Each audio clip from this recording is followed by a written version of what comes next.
Committee will come to order. Good morning, everybody. Thank you for being with the committee for today's oversight hearing entitled Combating the Crisis, Evaluating Efforts to Prevent Veteran Suicide. As the hearing title suggests, we are here this morning to discuss the ongoing veteran suicide crisis that, according to the latest data available from the Department of Veterans Affairs, finds 22 veterans a day dying at their own hands. I'm disappointed that the VA was not able to release updated veteran suicide statistics at this time for this hearing. I understand that the Center for Disease Control finally provided national data to VA in the middle of March. Considering the critical interest in updated veteran suicide data, I can't emphasize enough the need for VA to pursue their analysis with a sense of urgency. It's my fervent hope that the new data will show a reduction in the rate of veteran suicides as a result of the investments we have made in VA mental health care and suicide prevention. Regardless, I'm hopeful that VA's witnesses today will be able to provide some more recent insights into the numbers of veteran suicides and to shed some light on whether the efforts dedicated to this crisis are indeed making any impact. I recognize the challenges that VA and indeed the American healthcare system as a whole faces in preventing suicides. The rates of suicides have risen significantly over the past 15 years for almost every single demographic, except for veterans. And I think that is due in large part to the hard work that VA healthcare providers do every day to extend helping hands to those most in need. But that is not to imply that the current rate is in any way acceptable. I continue to be concerned that, again, according to the latest data from VA that is admittedly dated, the number of veterans dying by suicide has not fallen, despite significant increases in budget, in staff, and programming for VA mental health care and a number of targeted veteran suicide prevention initiatives. It's not enough for veteran suicide rates to remain stable. Our work will not be over until veteran suicide rates are eliminated. There are many reasons a person may choose to take their own life, and there are many opportunities along the way for someone to step in and to intervene. VA should certainly be proud that veteran suicide rates have not risen along with rates in the general population, but there's clearly a deadly disconnect between the many services and supports that VA offers and the veterans that most need our help. Care, particularly for someone that is contemplating suicide, is not one size fits all. And while suicide undoubtedly is a mental health issue, it is also much more than that. Eliminating veteran suicide altogether will take a comprehensive approach to ensure that those most at risk have not only the care they need, but also a job, a purpose, and a system of support in place to help carry them through their struggles. Therefore, VA must adopt a suicide prevention strategy that recognizes the need for wraparound services, that treats patients as individuals, and embraces complementary and alternative approaches to care where appropriate. Furthermore, VA needs to better integrate a veteran and family perspective that incorporates the lessons learned from those who have been on the front lines of the fight against suicide and can offer a personal perspective and a message of hope to those that are still struggling today. Last year, the Clay Hunt Suicide Prevention for American Veterans, or SAVE Act, was signed into law. This law was named after a brave 28-year-old Marine, Clay Hunt, who returned from battle against our enemies in Iraq and Afghanistan, but who in 2011 lost his personal battle to the demons he brought home with him from those conflicts. The law included a number of provisions that I believe will help connect veterans in crisis with the care that they both need both in VA and in their communities. that will provide valuable information about what programs are working for veterans in crisis and assist VA in recruiting high-quality mental health professionals to treat veteran patients. Fully implementing the Clay Hunt SAVE Act should be VA's highest priority. I look forward to discussing the Department's progress to date and hearing about how the implementation of that important legislation is helping VA's efforts to prevent suicide among our nation's veterans. In Clay's memory, and in the memory of the countless other veterans who have lost their lives to suicide, we have to do better. With that, I yield to the ranking member, Ms. Brown, for an opening statement that she may have. Thank you, Mr. Chairman, for calling this hearing today. Strong oversight of the Department Suicide Prevention Program remains a priority of this committee. We are all aware of the often cited statistics of 22 veterans a day committing suicide. We also know that VA reports in 2014 that there is a decreased rate of suicide among users of the veterans health care system with mental health condition. The question becomes, how can we ensure ready access to safe, quality mental health services for veterans in need of care? I hope that the VA witness here today will be able to update us on those numbers, as much of the country was not included in previous estimates.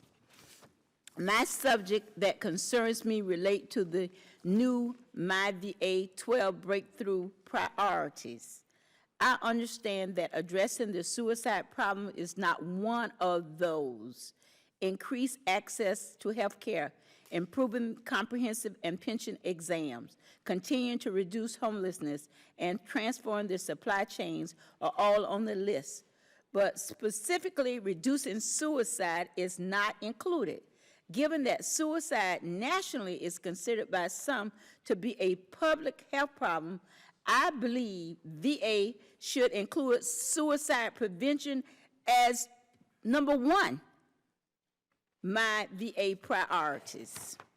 I look forward to VA testimony on this, and where suicide prevention fits into the 12 priorities, I still believe that suicide prevention should be one priority of their own, top priority.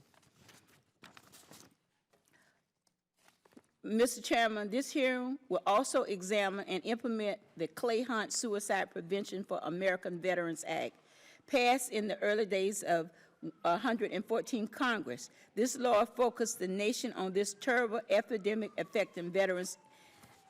This law requires that the Secretary of Veterans Affairs and the Secretary of Defense to arrange for an outside evaluation of their mental health care and suicide prevention. It also requires any service member being discharged to have their case reviewed for any evidence of post-traumatic stress disorder or trauma, brain injury, or military sexual trauma. We have been at war for over 14 years. There are many veterans out there who do not engage the VA care system for purposes of mental health treatment, veterans from all areas. Today's discussion should include how VA is going to reach out to these veterans. And I definitely want to say that one of the major problems, and I thank the VA for having the conference on suicide prevention that I was able to attend, but one of the points that was pointed out that many of the veterans, even though we have 22 a day, only 3 of them are involved in the system. And many of them are Vietnam veterans who, when they return home, wasn't received properly. So we need to figure out how we're going to reach out to these veterans and include them in the system. And with that, Mr. Chairman, I yield back the balance of my time.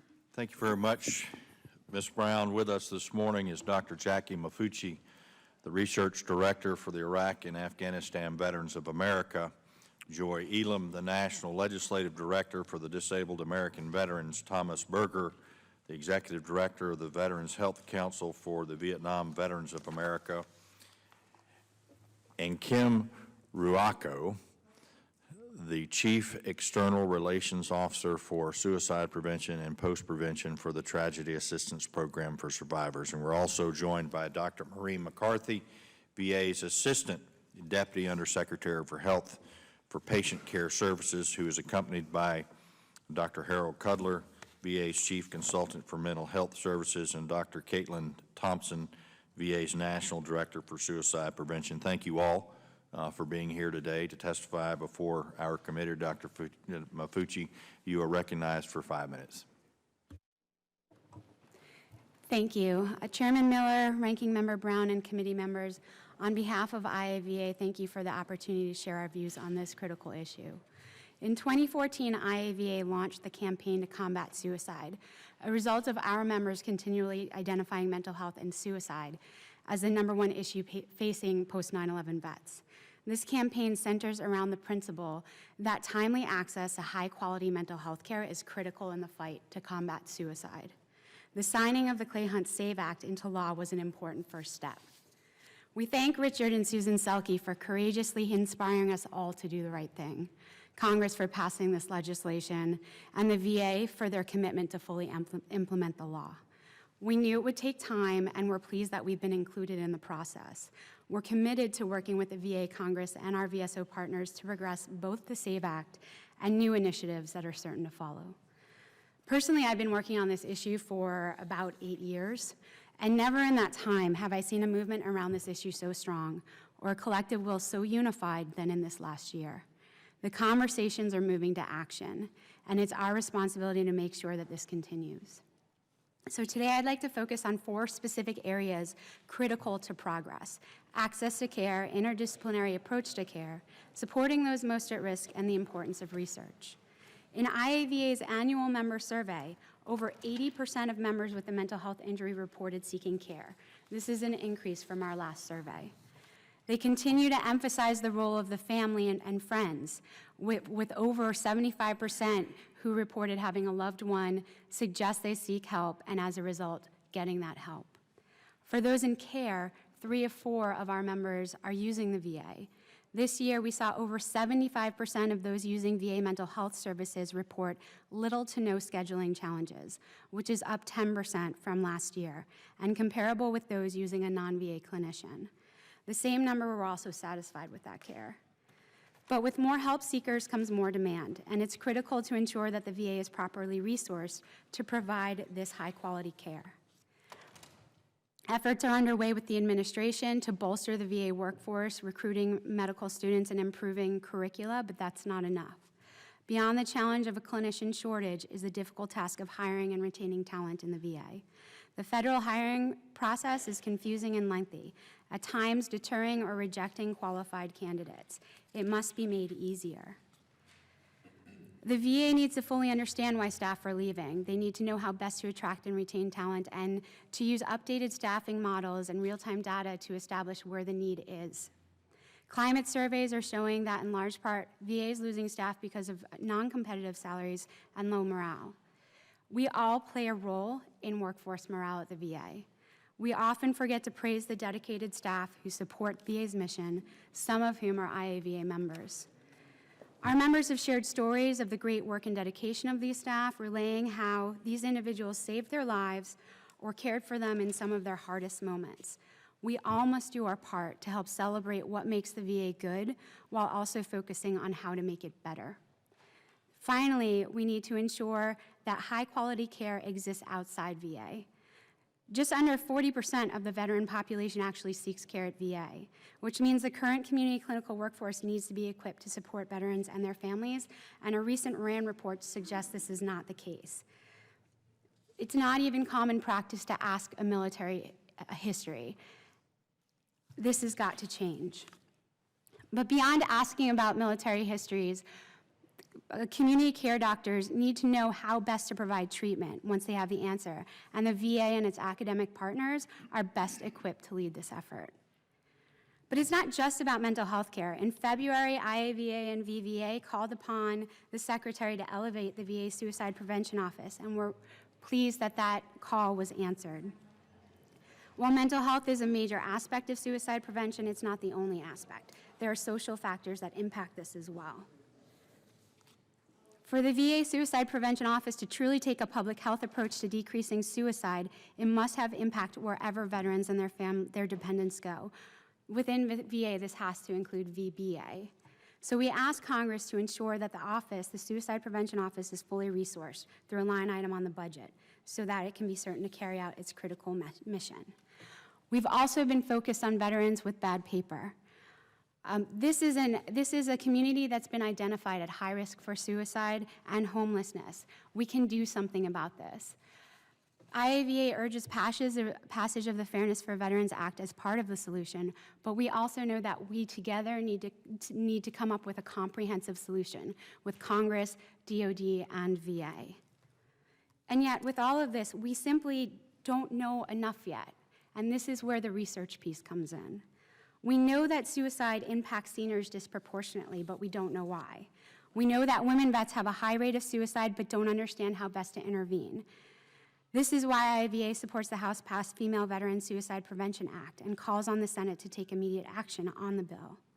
We know that the post-9/11 generation is showing an increased risk, but are just starting to understand the risk factors to impact interventions.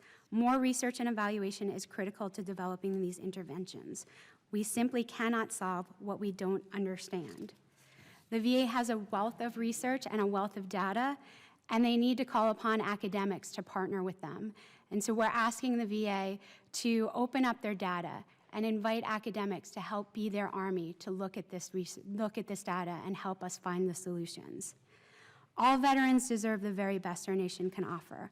We look forward to working with Congress and the administration to address these very real challenges with informed solutions. Thank you. Thank you very much, Doctor. Ms. Elam, you're recognized for 5 minutes.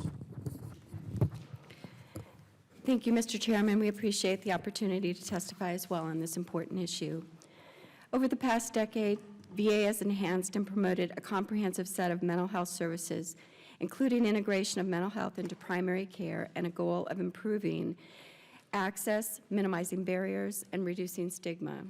Research shows early intervention and timely access to mental health care are key to improving quality of life, promoting recovery, obviating long-term health consequences, and minimizing the disabling effects of mental illness and the risk of suicide. In recent years, VA's mental health programs and suicide prevention efforts have been both praised and criticized. Outside sources have described the scope, depth, and breadth of VA's multivariate mental health approaches as superior to care in the private sector. Additionally, data shows that VA users have a lower suicide rate than veterans not using the VA healthcare system, as you've noted. However, there have been documented issues with access in the past, over prescribing of medications, and serious failures for some veterans, along with a call to action to do more to prevent suicide in this population. In our opinion, VA has two major challenges.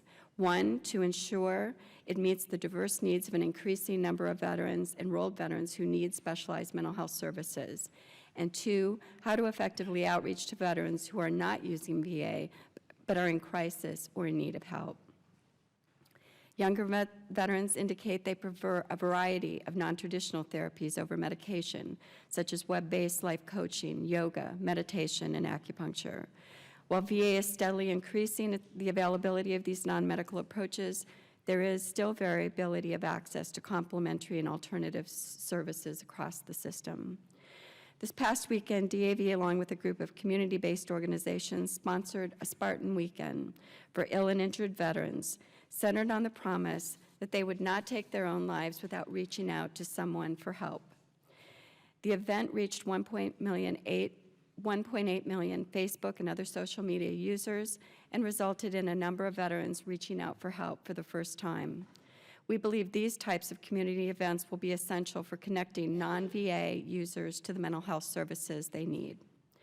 Another challenge VA faces is how to ensure veterans with war-related mental health issues get quality care in the community through the CHOICE program. While DAV prefers VA to be the provider of specialized mental health services whenever possible, immediate access to care is the most critical factor for a veteran in a mental health or emotional crisis. This group can particularly benefit from VA's peer-to-peer program, its expertise in treating PTSD, substance use disorder, and TBI, as well as the wraparound services and other post-deployment transition challenges they often face.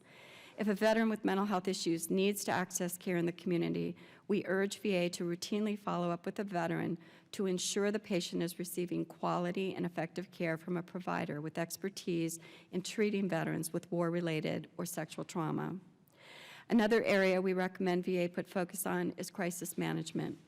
When a veteran is experiencing a mental health crisis and asking for help, there must be ready access for mental health services. We are pleased in that regard that VA has been working to improve training and services through its crisis line and pilot new programs for peer specialists who've been found to be very effective in helping to coach veterans into care and keeping them in care. Another area we urge focus on is women veterans. According to VA, the suicide rate is 6 times higher for women veterans compared to civilian women. Increased suicide rates are also reported among women who have experienced military sexual trauma. However, it is encouraging to learn that women veterans who use VA health services were 75% less likely to die by suicide than women veterans who did not use VA. This data suggests that VA's mental health programs for women, including suicide prevention efforts, are showing promise and positive results, and that a concerted focus on this subgroup of veterans should be continued. We do, however, suggest that there be improved access for women veterans to specialized inpatient and residential mental health programs to ensure recovery and effective reintegration. VA must ensure all of its mental health programs meet the unique needs of women, including safety and privacy concerns. In closing, we urge VA to continue its training and partnerships with the community providers, improving its mental health programs and research on suicide prevention, and to find innovative ways to engage all veterans who need specialized mental health services. We ask Congress to do their part as well, providing VA with the resources to address expansion of mental health programs, their recruitment challenges, staffing issues, and ongoing research. It's our hope that as a community we can work together to ensure that any veteran who needs help can get it. Mr. Chairman, that concludes my statement. Thank you. Thank you, Dr. Berger. Welcome, and you are recognized for 5 minutes.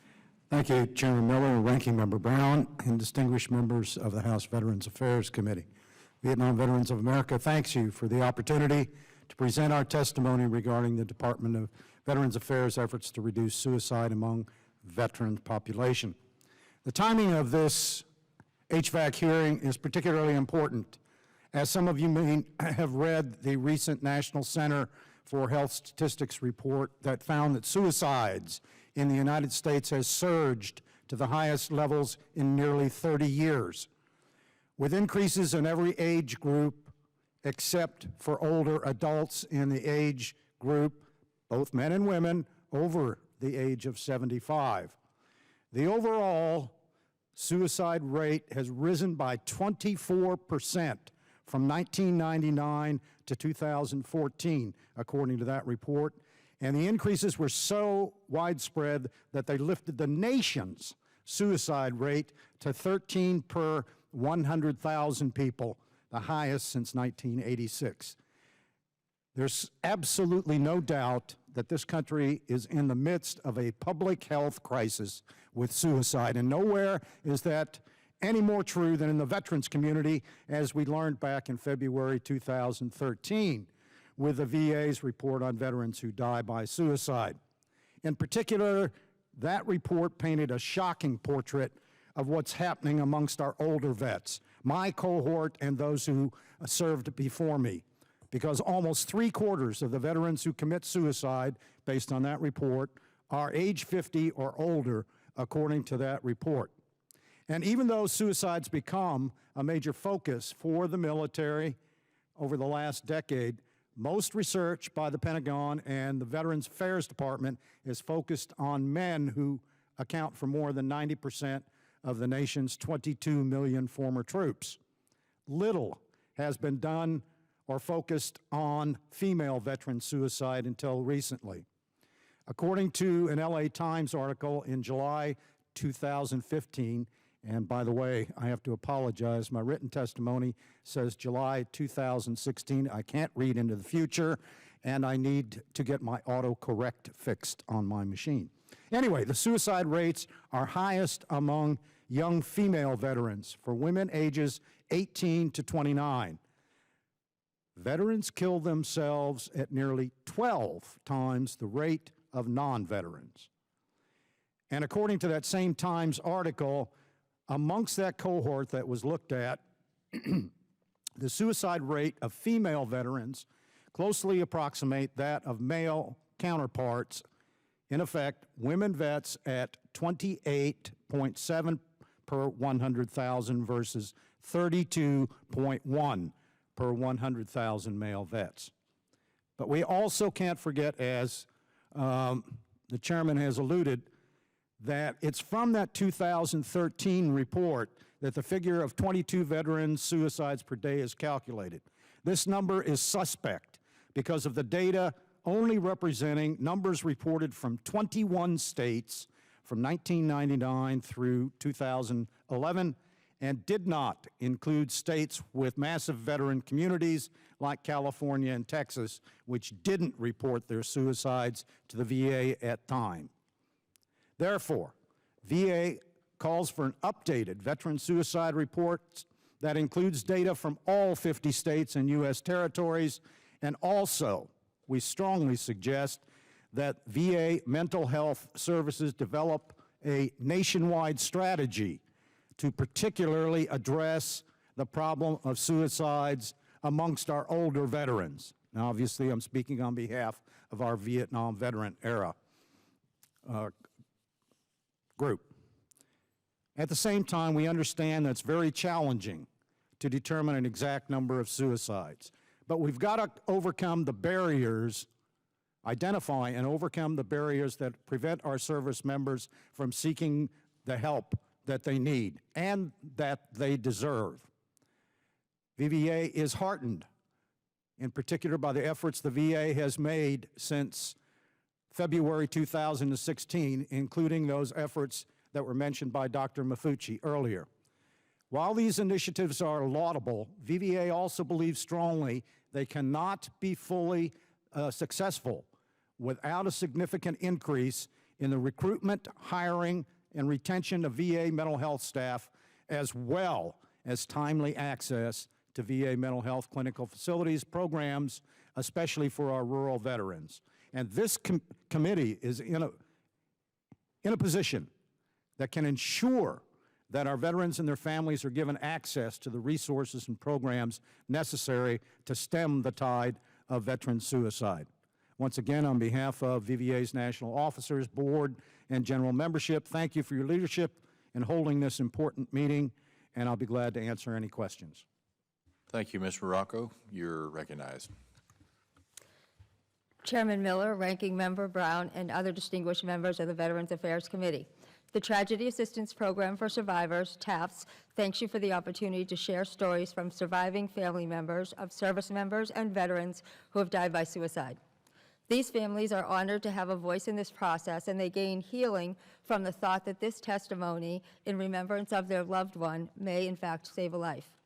My name is Kim Ruwako, and I am Chief External Relations Officer for Suicide Prevention and Postvention for the Tragedy Assistance Program for Survivors. Following my husband's death, I joined together with Bonnie Carroll and TAPS to build a comprehensive peer-based support program for all those who are grieving a death of an active duty service member or recent veteran who had died by suicide. TAP's ultimate goal is to help these families of the fallen to rebuild their lives on a solid foundation of hope, healing, love, and a new sense of belongingness after a death by suicide. TAPS presently has over 7,000 suicide survivors from the military and 700 survivors of military murder-suicide. For the purpose of today's testimony, I have gathered information from family members who have recently lost a veteran to suicide.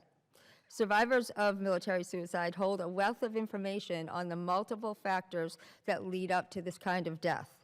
They are on the front lines of a service member or veteran's battle with PTS, DVI, mental illness, moral injury, and the multiple stressors associated with military life. They are witness to the challenges of stigma associated with mental health and the barriers to care for those who are suffering. Survivors of veteran suicide loss can provide us with a picture of potential impact of challenges within the VA system. Today's testimony is a summary of information gathered from these families. The first common theme was barriers to care. It is important to note that in each case that I have highlighted, the veteran was not in ongoing, consistent, evidence-based treatment at the VA. In most cases, the veteran struggled to get the care they needed in a timely fashion.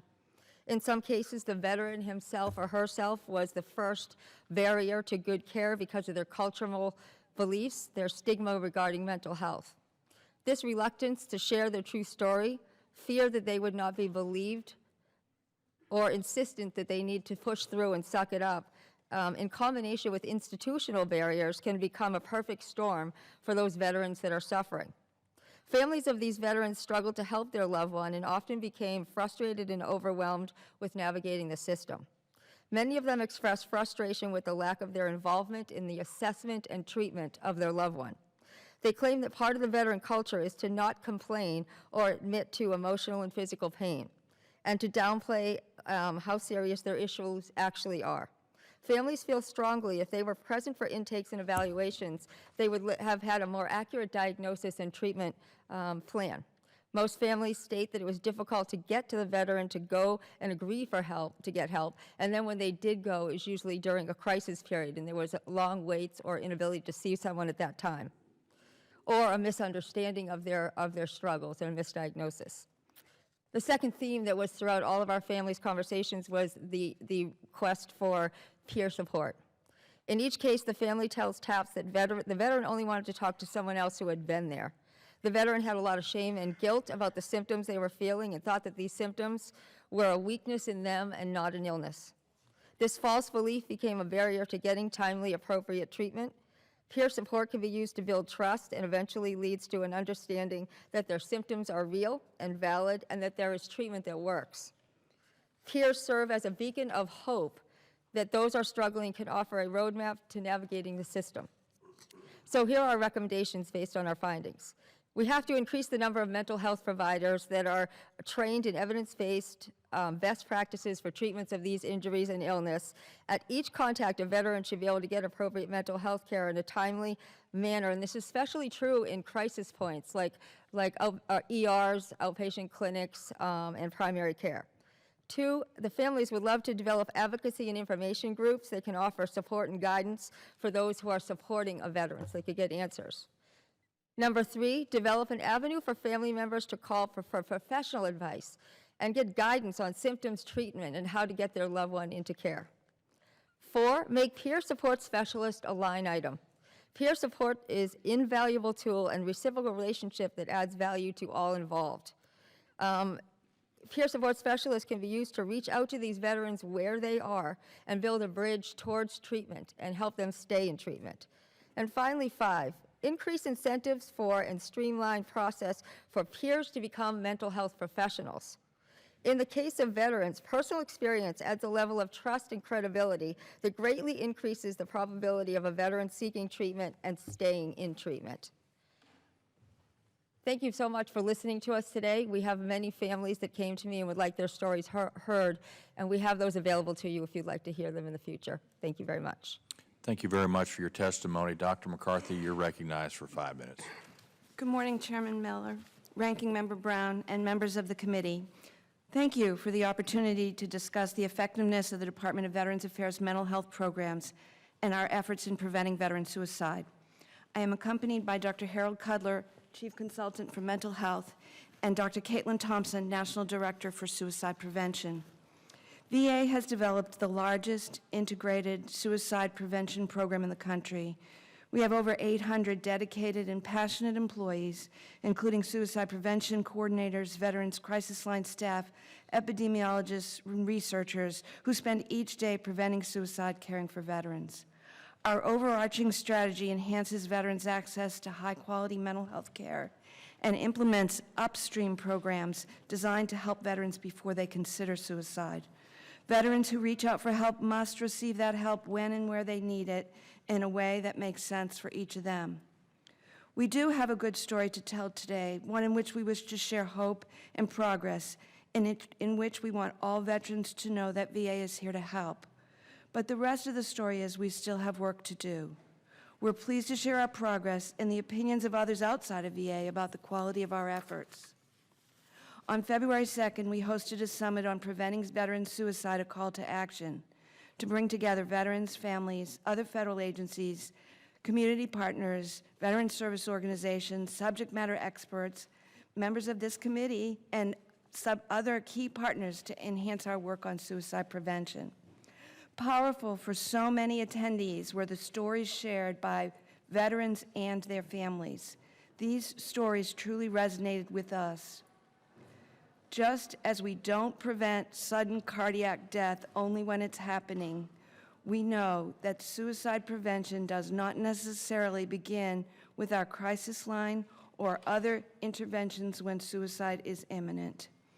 Our efforts are about hope, finding reasons for living, leading a high-quality life, and developing strong, meaningful relationships. Engaging veterans in VA care, and in particular in our whole system of care, is a key part of prevention. Addressing their job concerns, substance abuse, homelessness, financial concerns, general medical health, and of course mental health are all important steps in preventing suicide. The call to action generated multiple recommendations and initiatives to strengthen VA's approach to suicide prevention. For example, a pilot project is underway to evaluate risk intervention strategies based on data that predict who would be at risk for suicide before these individuals reach a crisis. Also, VA continues to actively monitor suicide-related behaviors through our Suicide Prevention Applications Network. We're working to develop a dashboard that will allow us to identify possible clusters of suicide-related behaviors and to trigger meaningful responses or interventions. VA remains committed to ensuring the safety of veterans, especially when they are in crisis. We do have universal access for 24/7 emergency care through our emergency departments and by VA's Veteran Crisis Line. The program continues to save lives and link veterans with effective, ongoing mental health services on a daily basis. Preventing suicide also requires access to mental health care, as our partners on the panel have noted. Between 2005 and 2015, the number of veterans who receive VA mental health care grew by 80%, a rate of increase more than 3 times that of the overall growth of VA users. This reflects VA's concerted efforts to engage veterans new to our system and stimulate better access to mental health services. We remain committed to eliminating the stigma associated with receiving mental health care. In 2007, we rolled out integrated mental health services in primary care clinics, which allow veterans to receive warm handoffs from their primary care team to a mental health provider present in the primary care clinic on that same day. VA has also moved to patient-centered community care, a centralized contracting mechanism, and has implemented the CHOICE program. We are addressing access through our efforts such as extended hours to help increase capacity and the hiring over 900 peer specialists while expanding their role into primary care settings. We partner with more than 150 mental health organizations around suicide prevention. We recognize that we cannot do this alone, and we continue to develop and prioritize these partnerships. We're aware that some veterans are at an even greater risk of suicide. We have individual and group-specific interventions tailored to help these high-risk veterans. Of course, any risk for any veteran is one we must continue to address. VA has taken steps to implement each of the requirements of the Clay Hunt Suicide Prevention for American Veterans Act, including our call to action. VA has contracted with an independent third party to conduct evaluation of mental health and suicide prevention programs. We are collecting self-report outcome data from veterans newly receiving mental health care. We're working towards release of a website that provides easily accessible information about all the mental health services for veterans. Currently, the VA Facility Locator tool is accessible on several sites, including VA's homepage. It includes contact and resource information for a variety of mental health programs. Mr. Chairman, the crisis of suicide among veterans mobilizes us to continuing and expanding upon the work we have done. We remain focused on providing the highest quality of care for our veterans while trying to understand more about precursors of suicide among veterans. We appreciate the support of Congress, those at this table, and all partners in our mission, and we will be happy to respond to any questions you may have. Thank you. Thank you very much, Doctor. Could you, you talked about having contracted a review of your suicide prevention programs and other outreach efforts. When do you expect to receive the final product from that review? So the contract is with the Enterprise Resource Performance Incorporated. They've started their work. I think we are due to give you a report by August about what's happening with the report, but in 2 years, their review will be complete. So it's a 2-year program, but we Yes. get an interim report Yes. hopefully in August? Yes, sir. Okay, when we're on our summer work period, We'll happily do it whenever it's convenient. as soon as possible. Thank you. Can you also talk to us about the vacancies that exist, what your current vacancy rate is right now in healthcare? And then I think it's important for the committee to know and to understand, what's the total time that it takes from recruitment all the way through to bringing a mental health provider on board right now at the VA? I have to say, I'm not the person that knows the exact number of days it takes from recruitment. I can tell you the process, and that it does likely take several months. When asked about the actual vacancy rate of psychiatrists, I believe Dr. Shulkin testified before this committee, we were at about 236. We are working. Out of how many? 236 out of? Harold, do you know the number of psychiatrists we have? I have it in my notes somewhere. It's about, I believe it's about 800. about 800. And as we continued to hire and expand, some moved around, and then we had vacancies. There's turnover in mental health. The psychologists, there's a lower rate of vacancy. I don't have that number. Go ahead and talk about the process of recruitment going all the way through to bringing somebody on board. So typically, there's advertisement, people apply, often through USA Jobs. The applicants are reviewed, interviews are conducted. There's a credentialing process that that's sensitive to how quickly information is imported into the credentialing process. It's usually a minimum of 2 weeks, but it can take up to a month or two, depending on the delays. We've worked to streamline helping providers get the information they need in there relatively quickly. After that, an offer is made and a start date is given. I do not have the average time, and I'd be happy to get back with you on that.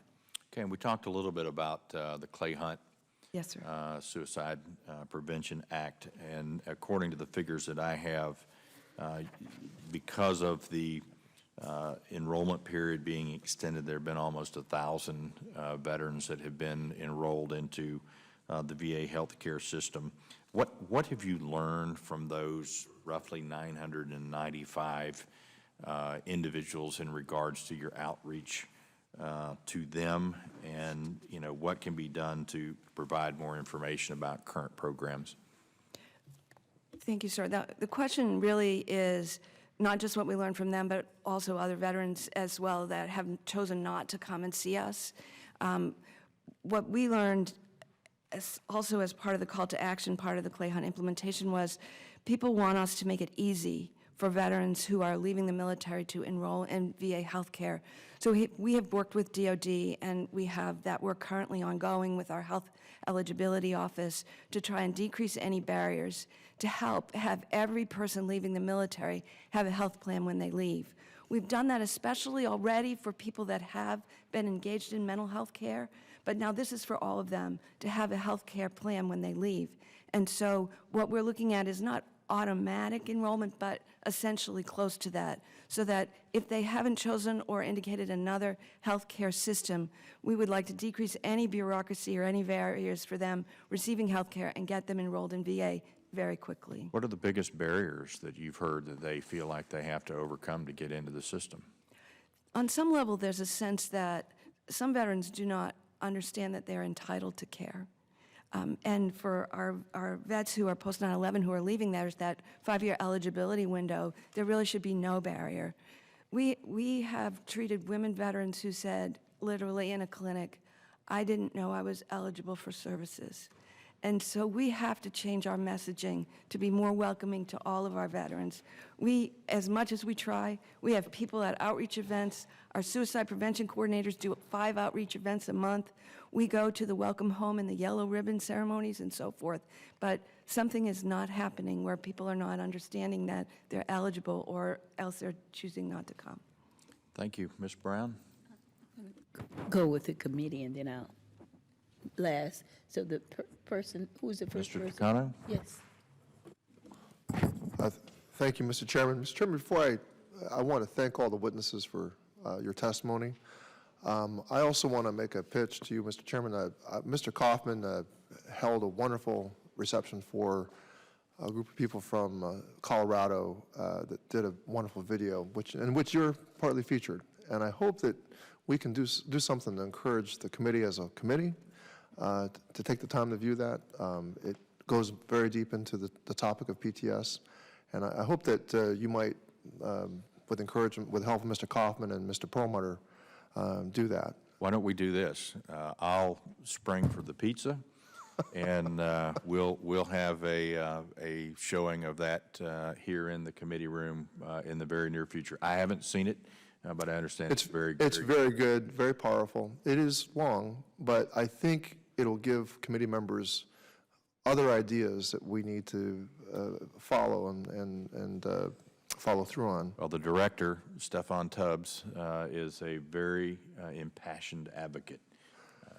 Well, it certainly, I intend to show it at events in my district, and it's a very bipartisan very bipartisan video. And anyway, I have some questions for, I believe it's the VA, about TAPS. I understand that TAPS is a big supporter of peer-based counseling. And you recommended in testimony that peer support specialists should be a line item in the budget. What do you recommend that VA do better with regard to their peer support program? Well, I know there's about 900 out there now, but there needs to be more. We need more money to get that program built bigger and to have them everywhere, because what our families told us is that they had a lot of trouble getting their veteran to the VA. They had a lot of misconceptions about what would happen there. They don't understand treatment. They are afraid of treatment. They're afraid of being overdrugged. And so they would not go to the VA until they were in crisis. And then it's very difficult to get immediate mental health care when you're in crisis, where we'd rather have them in the system before the crisis, getting treatment. So these peer specialists have done everything from going and finding a homeless veteran, to bringing them to the VA and getting them into the system, to getting them housing, to sticking with them, and to describing what treatment is, to saying, I went there, I had the same symptoms, I went there and I'm better. So they can really be a bridge for all of this, because I think one of the biggest challenges is not getting our veterans who are suffering into good evidence-based treatment for the things that they're suffering with from these wars. And all of my cases are ones who fell through the cracks. They all died by suicide. And every one of them that I talked to had tried to go to the VA, had tried little places, but they didn't go till they were in crisis. And then it was very difficult to get the treatment they want when they're already in crisis, and so many things had already interfered with their lives. Dr. Berger. I think it's misleading to say that, generalizing and say that 900 peer support persons have been hired. It makes it seem like they're all in mental health when that's not true, okay? So I think we need some answers about how many peer support people do we actually have in mental health? Is there a response to that question? So the number that we quoted are primarily in mental health, or they're part of the primary care mental health integration program. So they're linked to being the ones that reach out and encourage the veteran to receive care. Do we need to fund this more? Do we need to fund more? How much more do we need to fund it? Is that for me, sir? In my Yes, understanding, there's two pieces, right? There's the peer support specialists that are the training, but then there's also an avenue for peers to become mental health providers, right? That's two separate things. So having peers, veterans who have been there, get the training to be mental health counselors in the system is a win-win for both, because we're taking those veterans who have had this experience and we're able to use it to do good and to save other veterans. So it's two different tracks. We're talking about peer support specialists to go out in the community and get them into the VA, and we're talking about a streamline of getting peers, veterans, trained in mental health to be counselors, two separate pieces. Okay, my question is there adequate funding, and if not, how much more do we need? Do you have that? I don't have that, but we'd be happy to get back with you on that amount. Please, thank you. Thank you. Could I just clarify the number that I gave as the number of vacancies? I'm sorry, Chairman Miller. We currently have 5,500 on-board psychologists and 3,200 on-board psychiatrists in VA. And so when I talked about 236 vacancies, it's 236 out of 3,203. Okay. Mr. Lamborn, you're recognized. Thank you, Mr. Chairman, and thank you for having this important hearing today. Dr. McCarthy, the bill that we passed, the Clay Hunt Suicide Prevention Act for American veterans, requires the VA to collaborate with nonprofit mental health organizations to do three things: to improve the efficiency of suicide prevention efforts, to assist other nonprofit organizations to do a better job, and to collaborate with these nonprofit organizations. What is the VA doing, and how are these collaborative efforts coming along? So I did mention before our Call to Action Summit that happened in February. That's one piece of it, where we really brought a lot of people together, not for us to tell them, but for them to tell us what we really need to be doing, what we need to keep doing, what we need to do better, what we should do differently. More than that, we sponsor community mental health summits around the country, and this is our fourth year of doing it. Each medical center sponsors a summit in which information is shared bidirectionally. Our homeless outreach folks have done that, and mental health has been doing that. We've learned and we've shared, and it's been extremely productive for the collaboration. One other thing we've been doing is actually working with partners in the community who provide care.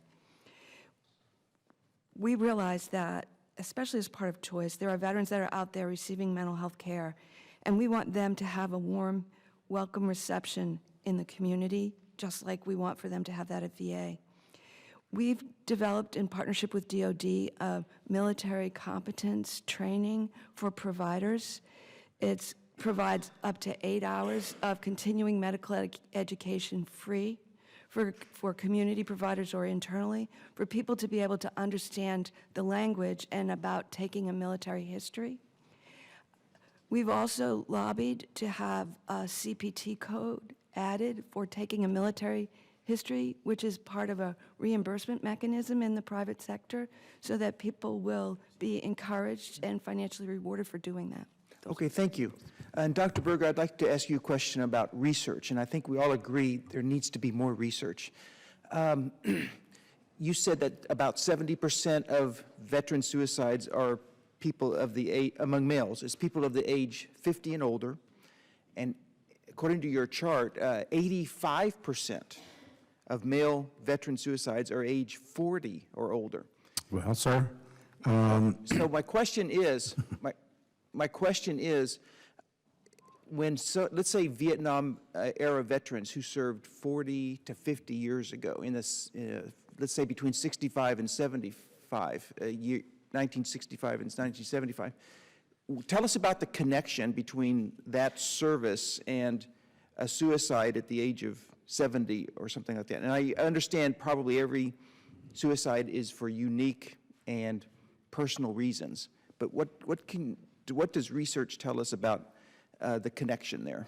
well, certainly, excuse me, sir, there are risk factors that all veterans share.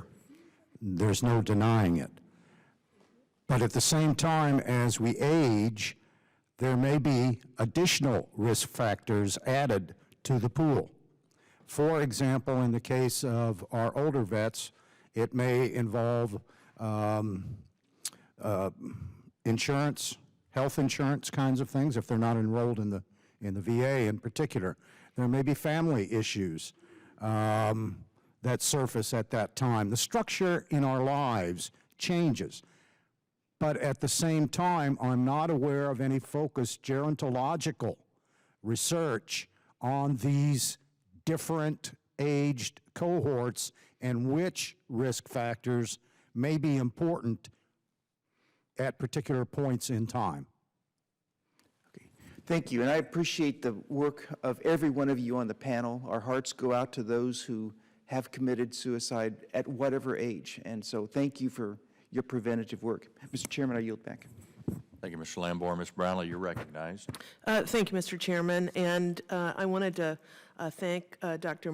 Mafucci for bringing up the Female Veteran Suicide Prevention Act, and I am encouraging all of you to help in supporting this bill. We have a companion bill in the Senate, and I certainly would like to see this particular piece of legislation see it through, because I think the focus, although Dr. Berger talked about, I believe you talked about an increase in being able to treat women veterans, I think it's really critically important that the VA is the expert, the absolute expert in this issue around suicide, and particularly looking at best practices for both our male and female veterans, because I do think a female experience on the battlefield can be very different from a man's experience. So thank you for that. I also wanted to talk a little bit about the outreach, and I know that we have a transitional program to have a warm handoff when our veterans leave the service from the DoD to the VA, and I think that that's positive. I'm curious to know how well that's going and what it looks like, but I think we have to actually dig back further. In other words, it seems to me we should have medical professionals on the battlefield there. I think in terms of outreach with family members, I think we need to, for a veteran who is sent to the battlefield, who is potentially going to experience trauma, the family members should be trained and prepared, so on their reentry back, the family members need to know. And when we talk about older veterans, which for the first time today, I'm aware that the suicide rate amongst older veterans are going up. We've got to figure out some kind of outreach in those cases as well.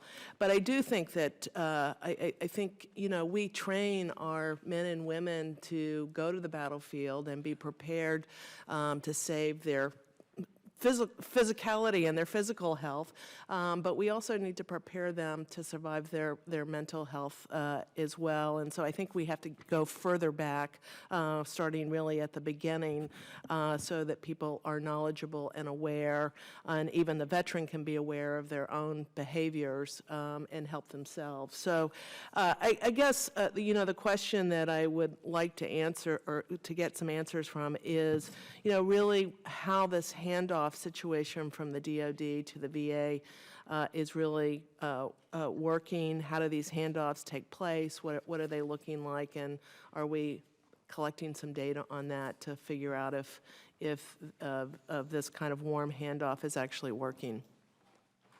I open it up to anyone. So we're kind of looking at who might do this. All right, I'll jump right in here, at least from the perspective of what I know about it. VVA has stayed away from using the term seamless transition because there is no such thing. I would only point out we have many, many cases where the transfer, quite frankly, there's no other way to say it, is screwed up, and it ends in the result, focusing on today's topic, in a veteran suicide. For example, I'm sure you've all heard there's at least 2 or 3 cases in the last year or so of vets who were prescribed certain kinds of medication, and DoD, for their mental health challenges. They get to the outside, those records weren't forwarded to the VA, or there was some kind of barrier or what have you. The VA gives a diagnosis, puts them on perhaps another complete set of mental health medications, and they can't cope, and they take their own lives. Dr. McCarthy, do you have any responses in terms of that response and how you believe the program is working, and if what Dr. Berger is saying is true, how do we rectify that? So I'll be happy to respond to the medication parts, and I'll turn it over to Dr. Thompson about the program, if that's okay. Thanks, Tom, for bringing that up. We have had an opportunity to look very closely in our cross-agency partnerships about this particular transition time and medications. And we have made it now so that all psychiatric and pain meds that would be prescribed in DOD could be prescribed in VA. And it is our expectation that those the medications would continue seamlessly. However, the expectation is that the provider would do a safety review. So if, for instance, there are multiple drugs of the same class and too many, that at that point they could be adjusted. But the expectation clearly is that this go well. We've done 2 sets of chart reviews, actually looking at specifically transitioning veterans. Of 1,000 veterans that we checked, I believe the number was 20 that had a medication change that was not what we expected it to be. That's 20 too many.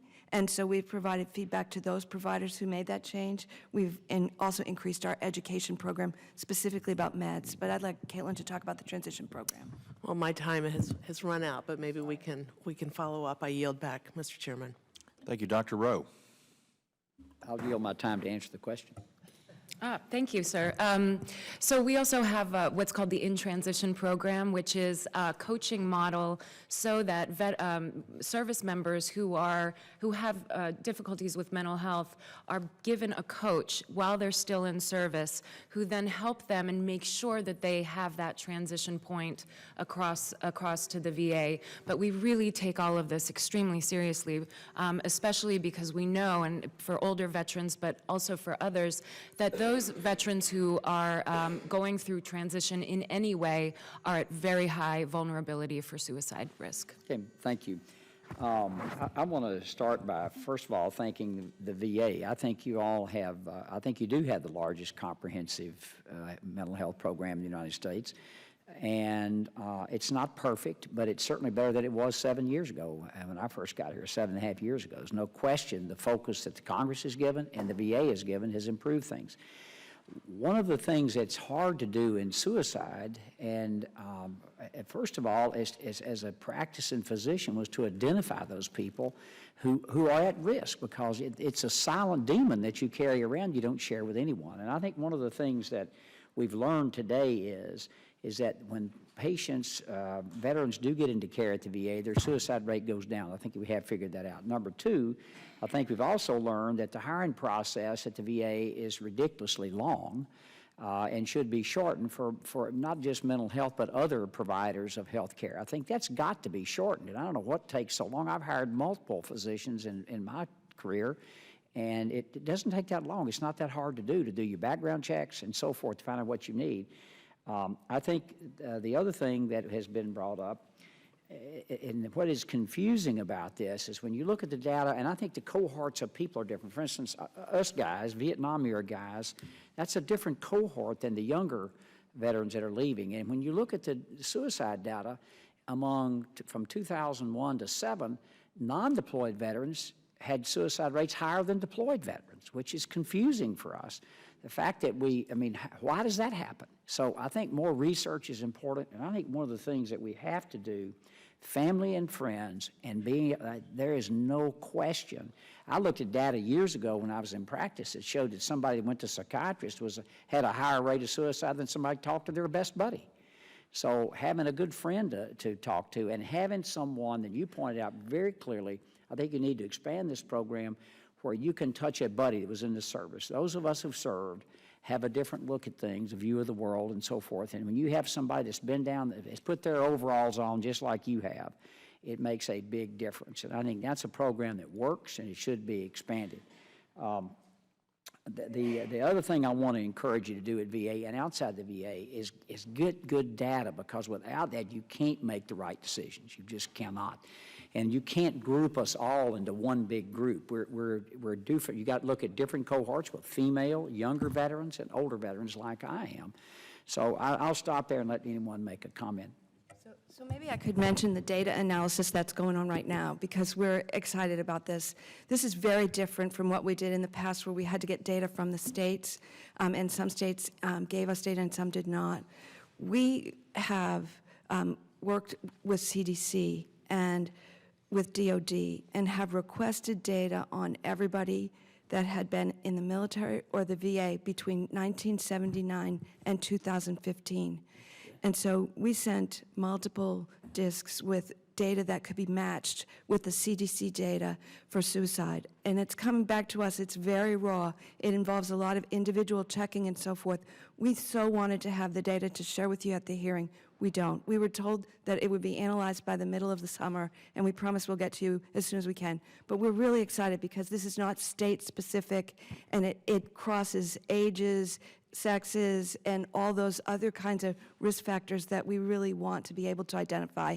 And we want to make that data available to our academic partners in a transparent way so others can help us understand the Two data. things that was said, and Dr. Berger pointed it out, that this 22, you're just saying 22, well, that is probably not correct, because if you look, it was just 21 states. It probably isn't correct, and yet that's quoted all the time. That's why we need accurate data. And in the U.S., we're 50th in the world in suicide, and I'm proud of the fact that we're really pointing out, because it all comes down to one person. Look at all this data. It doesn't matter when you're the one person, the one patient out there, the one veteran or civilian that's contemplating taking their life. It's preventable. It's just like opioid addiction and deaths. Those are preventable deaths if we pay attention.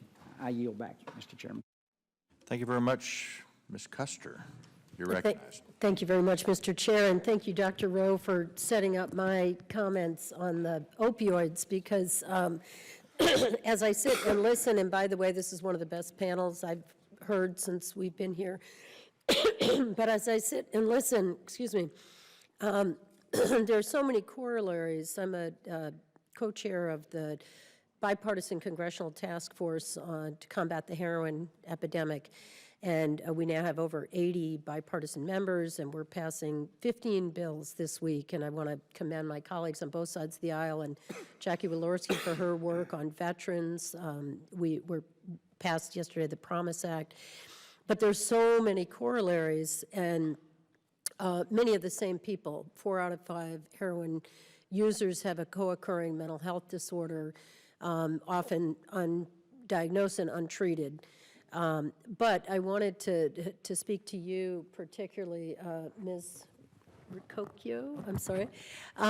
First of all, my condolences for your loss, but thank you for your courage. And a big part of this is about stigma. It's about mental health generally and the stigma around mental health.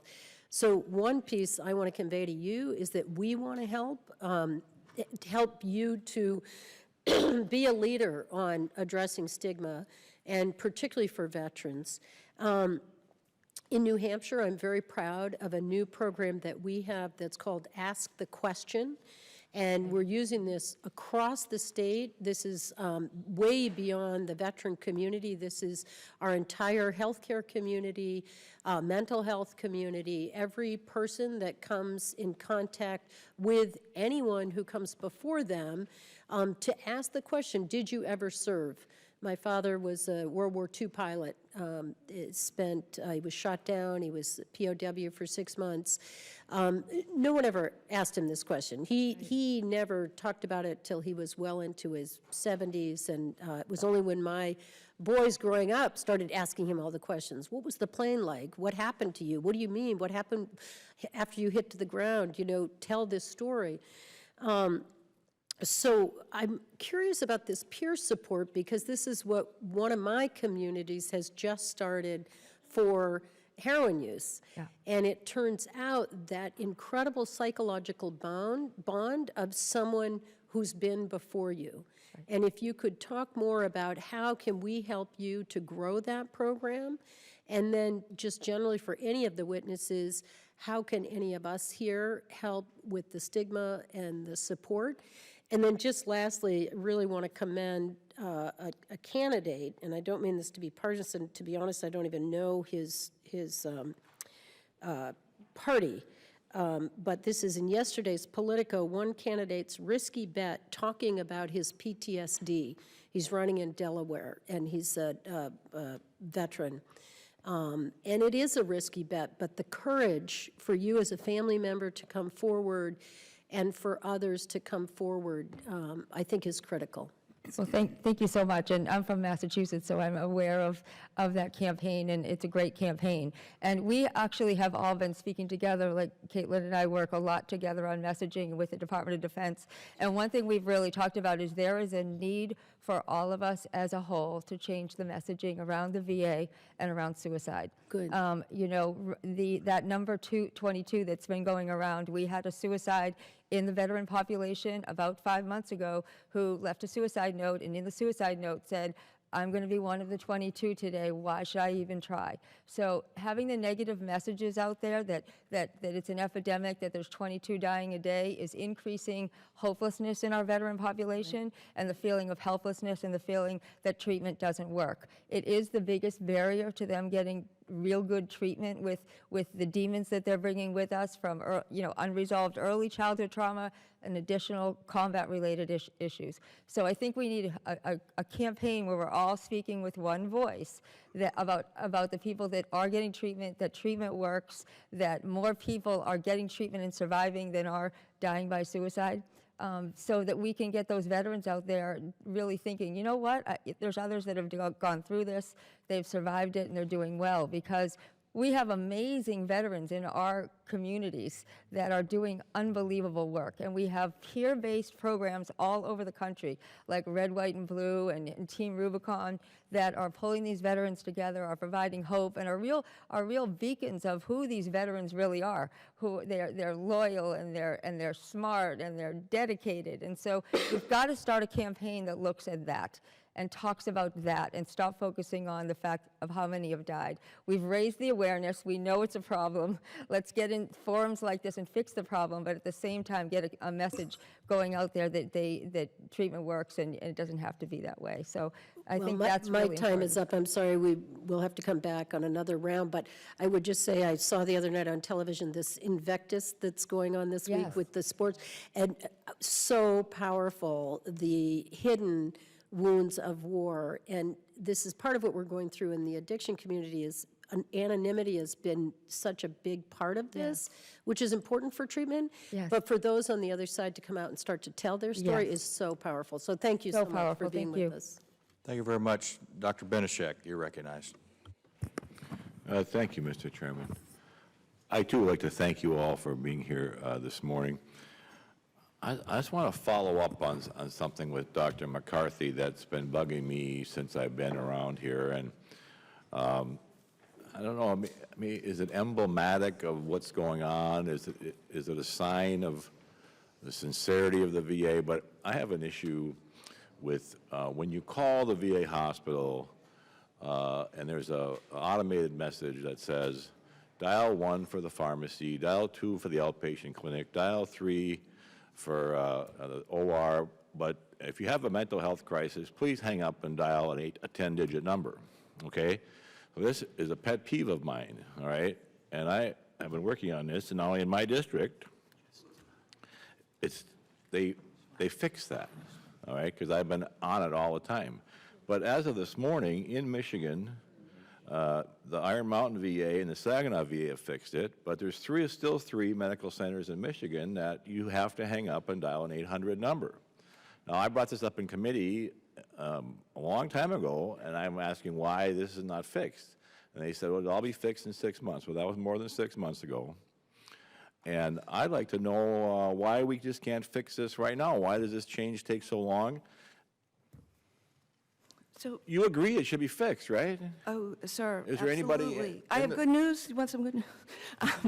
There are 12 VAs where you can press 1 and get directly connected from the medical staff. 12 to the crisis line. That's what I'm telling you, that's not very Including many. Hawaii and a few other places, which is pretty great in terms of the technology. It's not all of them, and it should be all of them, and that is clearly in the works. And Yeah, but you health see, this is why I bring this up, okay? Because to me, this is something that should be just fixed automatically without taking a year to do it, all right? So here we are talking about mental health crisis, all right? And you can't do this. You understand what I'm saying? We got all kinds of huge problems to solve in dealing with mental health patients, and you can't fix this? It is outrageous. I mean, I'm amazed by this. I mean, it hurts me because these are blocking and tackling. This is solving the individual problems that veterans have when calling. This is a crucial thing. I mean, I've had individuals talk to me about this very problem, you know, and they try to kill themselves in the parking lot of the VA because they couldn't get help. So what I'm trying to tell you, my comment here, is that this is a blocking, tackling, minor thing that these are the kind of things you got to fix every day and not take a year to do it. So you're telling me that there's only 12 places in the country that this is actually occurring out of the hundreds of VA facilities around? It's my understanding it was 12 the last time I checked. I know that it's rolling out really quickly. Is there somebody within the VA that's resisting this change that you're aware of? Oh, no. We have a rather old phone system, and we have a number of challenges with it. But Well, I'm don't give not me that. trying to- You got the dial 1 for the pharmacy. It connects to the pharmacy just fine. Okay. You know what I mean? So don't right, blame it on the phone system. Here's the other thing I want to know. When you dial this crisis line, I mean, a lot of people end up dialing the crisis line because that's the only place they can get a person, right? So what is the process for triaging people that call the crisis line who may not actually be in a mental health crisis, but they're just trying desperately to talk to somebody at the VA? So let me let Dr. Thompson take that call because she's worked there.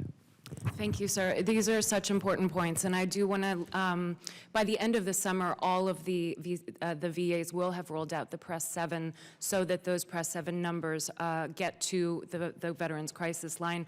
The reason that they have to pilot it is because they have to know how many people will be available at the crisis line as they roll this out. Otherwise, there won't be enough people to answer So those calls. right now, you're saying the 800 number, there's nobody there? I'm sorry, sir? No, sir. No. Your answer makes me suggest that you're not rolling it out because you don't have people behind the scenes to do it. No, we have to, there's just, you have to pilot things in order to understand what the rollout's going to be. But I assure you that by the end of the summer, all VAs will be rolled out. But we absolutely understand. That was what you said and last hear your year. concerns. This has taken longer than we had thought, and We personally tested it, and What about the question I just asked?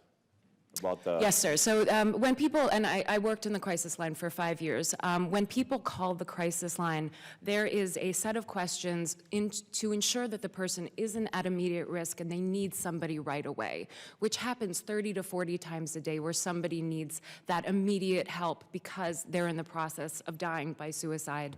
They can't commit to being safe. So, but so How those many questions is it?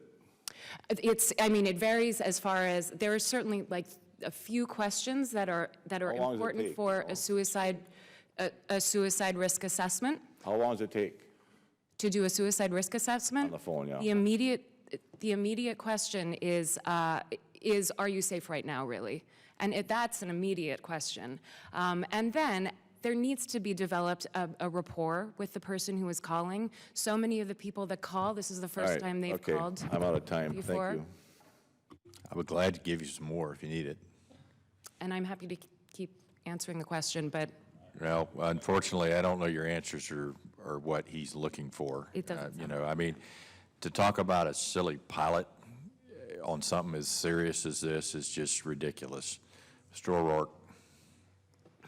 Thank you, Mr. Chairman. And Mr. Chairman, I'd like to begin by thanking you for bringing much-needed attention and focus and accountability to this issue. I can't think of a more important issue for us to be working on, and I think that's reflected in your leadership, and I would just ask that we continue to keep the pressure and the focus and our commitment to provide the resources and the oversight necessary to make progress on this issue. And I think to a person, we're all there with you and the ranking member to maintain this as a priority.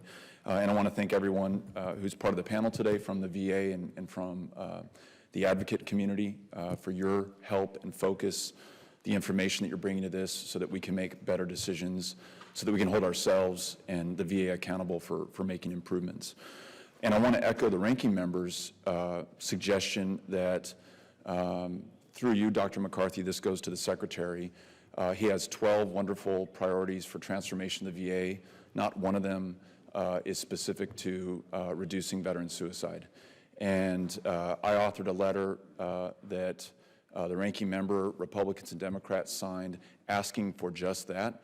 I'd hate to have to do that legislatively. I think that's something that the Secretary can do and should do, and we'll ask him through you to do just that. Until it is a stated priority, we're not going to see the changes that we need to see. We're not going to prioritize prevention. We're not going to move from pilot programs to full implementation of necessary interventions. I just believe in that wholeheartedly, and it needs to happen. And if we need to get the veterans advocate community behind that to create the political pressure and will to do that, then so be it. But let's not have to do that. One of the questions I have is whether, if we'll just use 22 as our baseline statistic, 22 veterans a day taking their lives, if 17 of those veterans are not accessing VA care, and if we believe that if they were to have accessed VA care, the outcomes would have been better. Dr. McCarthy, is the VA ready today in terms of capacity, number of providers, space, other considerations to see those 17 veterans? That's a very thoughtful question. You know, what we've tried to do with the 17 is find other ways to have us reach out to them. And so we have this suite of mobile applications. We've worked on helping providers treat them and so forth. Space is a challenge. So let me ask this, because I was really looking for a yes or a no, and it sounds like the answer is no. I won't put words in your mouth if the answer is in fact yes, tell me. But the answer, it sounds like, is no. What I want to know, and you may not be able to answer today, so I'll take it for the record, but I'll ask it at the next hearing if I don't get it before then. I want to know what it will take to be able to see each one of those 17 veterans in terms of resources, in terms of planning, in terms of new facilities, in terms of agreements with community providers to take some of the pressure off the VA for what I would call non-core priorities. Arthritis is incredibly important to provide care for. So is diabetes, so is the flu.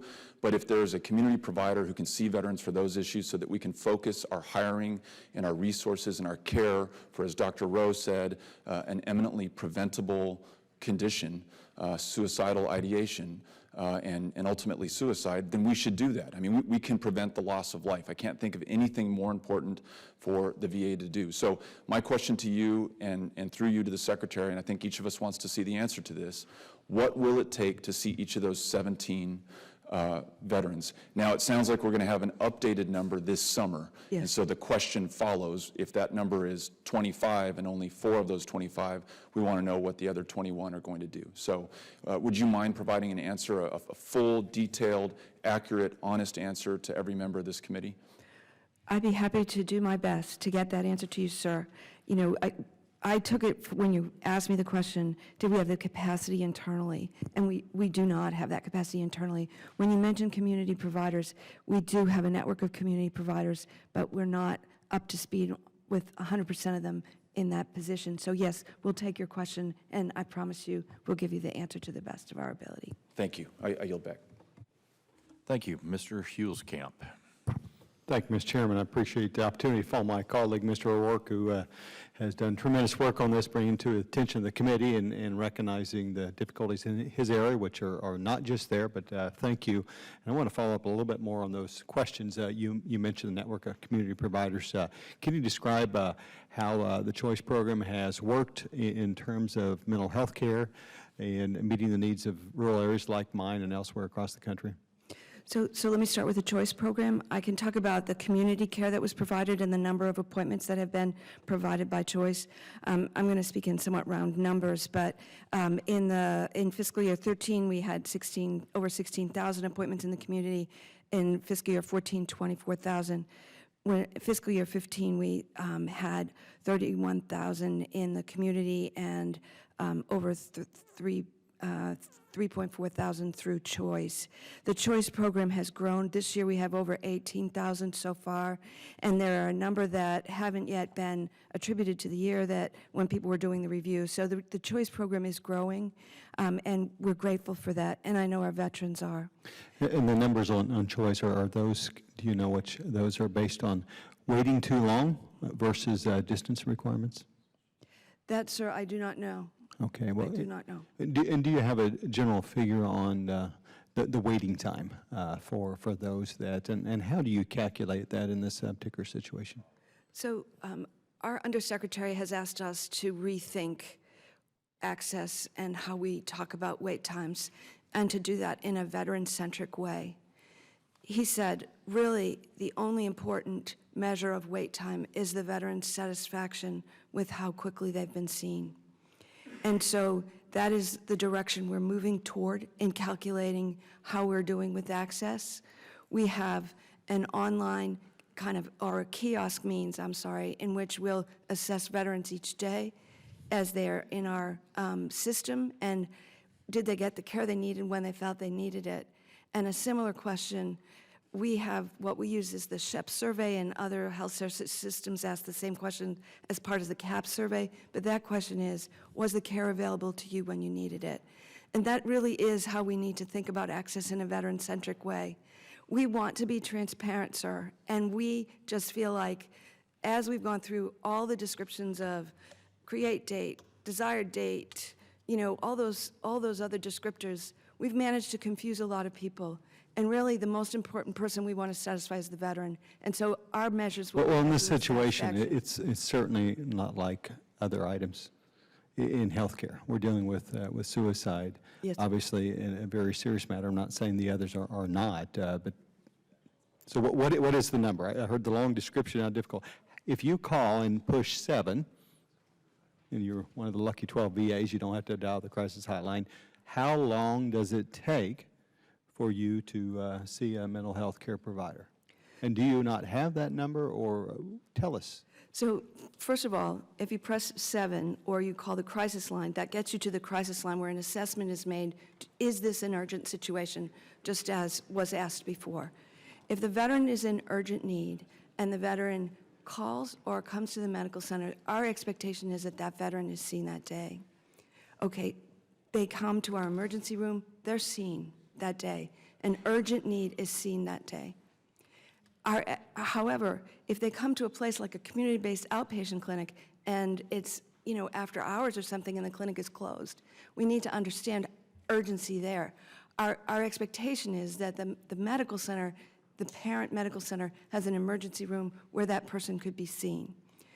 Urgent, same day. But what if you're 200 miles away?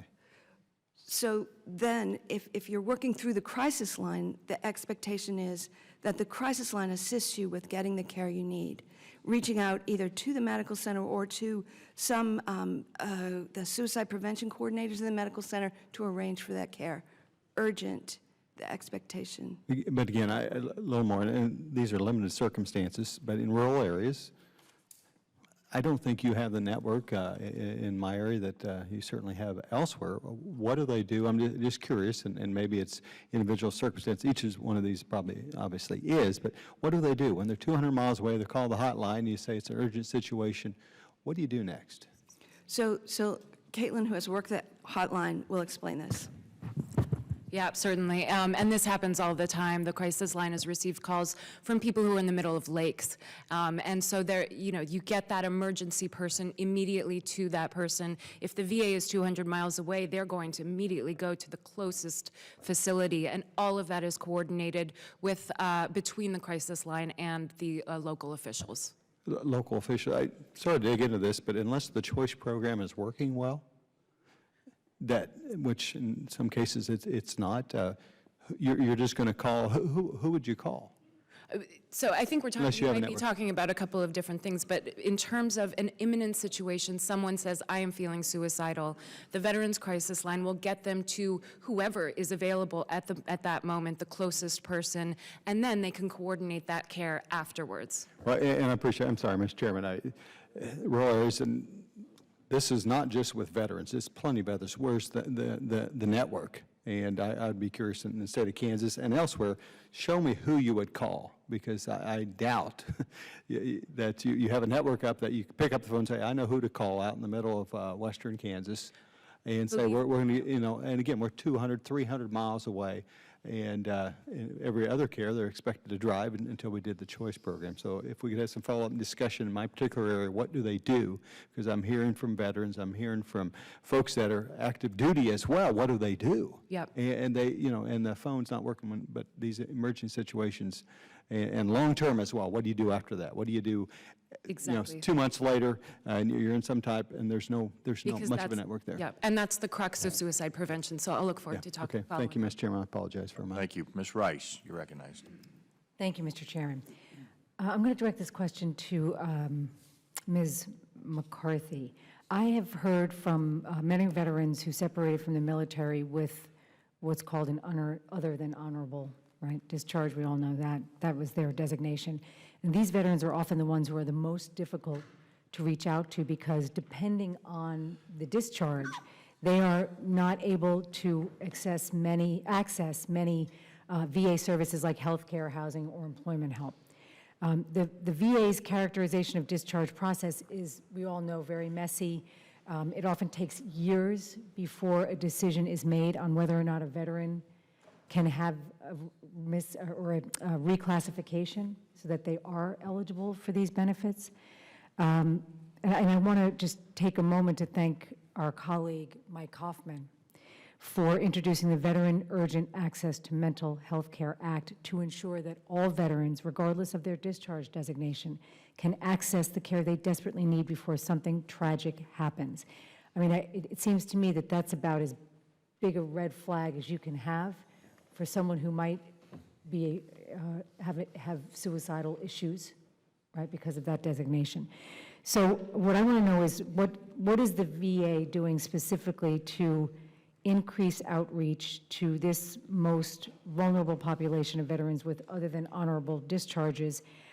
Have you researched if there is a connection between that designation of other than honorable discharge and suicide or attempted suicides? And I think your ability to kind of improve the characterization of discharge process is limited, because I know it's,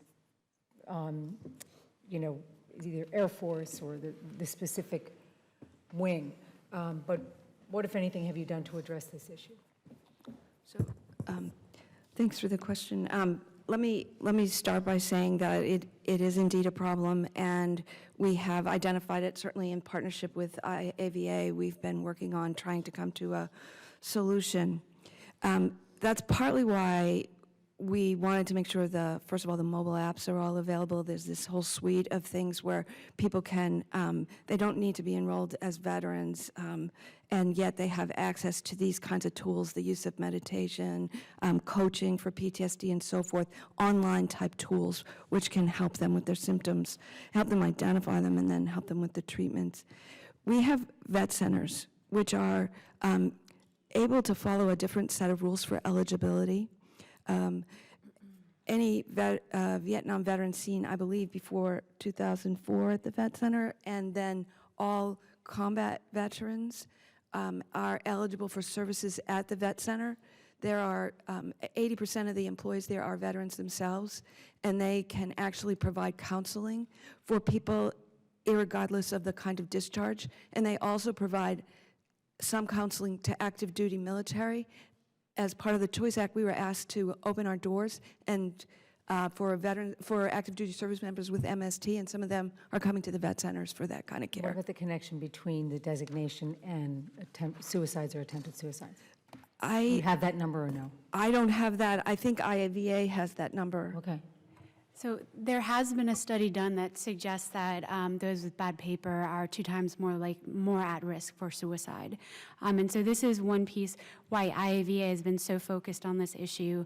There was a recent report out by Swords for Plowshares and some others that partnered on that report that estimates 125,000 post 9/11 vets with bad paper. Now, not all of these are going to fall in that category of needing mental health, but certainly some of them will. And for some of these are individuals who might have been received that discharge status due to symptoms of an undiagnosed mental health illness or injury. And so this is why we've certainly urging passage of the Fairness for Veterans Act, but we're also calling for, I mean, we all need to come together. DOD, this is a DOD, VA, Congress, and the VSOs and MSOs. There needs to be a comprehensive plan. We've been over the last few years, there have been pieces that have been getting to the solution, but we haven't gotten near to that solution. The other challenge is that many of the community providers out there, many of the community programs, base their eligibility off of the definition and the eligibility requirements at VA. So even those programs that could potentially be helping these individuals aren't available to them. The vet centers are fantastic. Our members are constantly holding them up as a top resource, resources they go to, resources they recommend. And one of the things we'd like to see done is an assessment of the vet centers, how they're being used. Are there enough of them? Are they underutilized? Are they overutilized? And how can we expand them if there is that demand there? Because they certainly are, not just for those with bad paper, but for families as well. I mean, their criteria is much more broad than the VA, and they can do a lot more. Ms. Rocco, if I can just make a comment. I applaud you. I would imagine how difficult it must be for you to get past what must have been enormous anger, and for you to be able to deal with that and be sitting here and be such an advocate. I was at an event last night with an organization called PenFed, and they support, obviously, our veterans, but also last night, one of the caregivers for a veteran was given an award, and it was the mother of a service member who was severely wounded in his service. And I think it's time that we, maybe focus on help to caregivers as well, because Absolutely. It is an enormous population that we ask a lot of, and you sacrifice an enormous amount, and I thank you very much. Thank you, Mr. Chairman. Well, thank you for that. Thank you very much. Mr. Kaufman, you're recognized.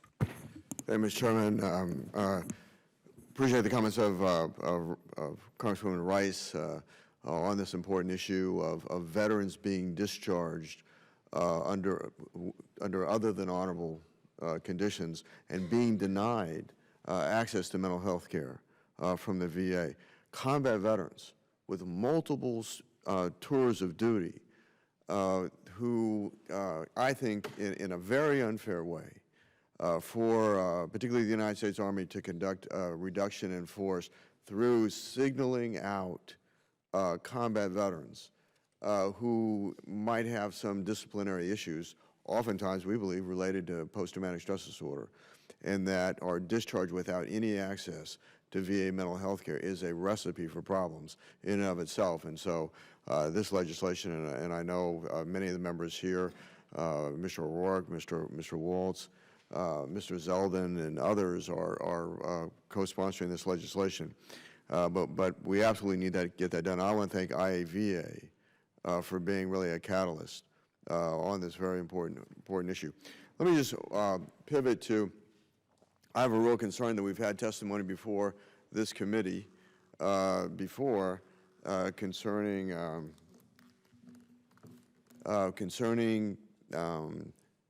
a drug-centric therapy and a form of treatment, modality of treatment. And in fact, we had testimony of a veteran suicide where I think a former service member was given a cocktail of drugs in response to treatment, and then relocated.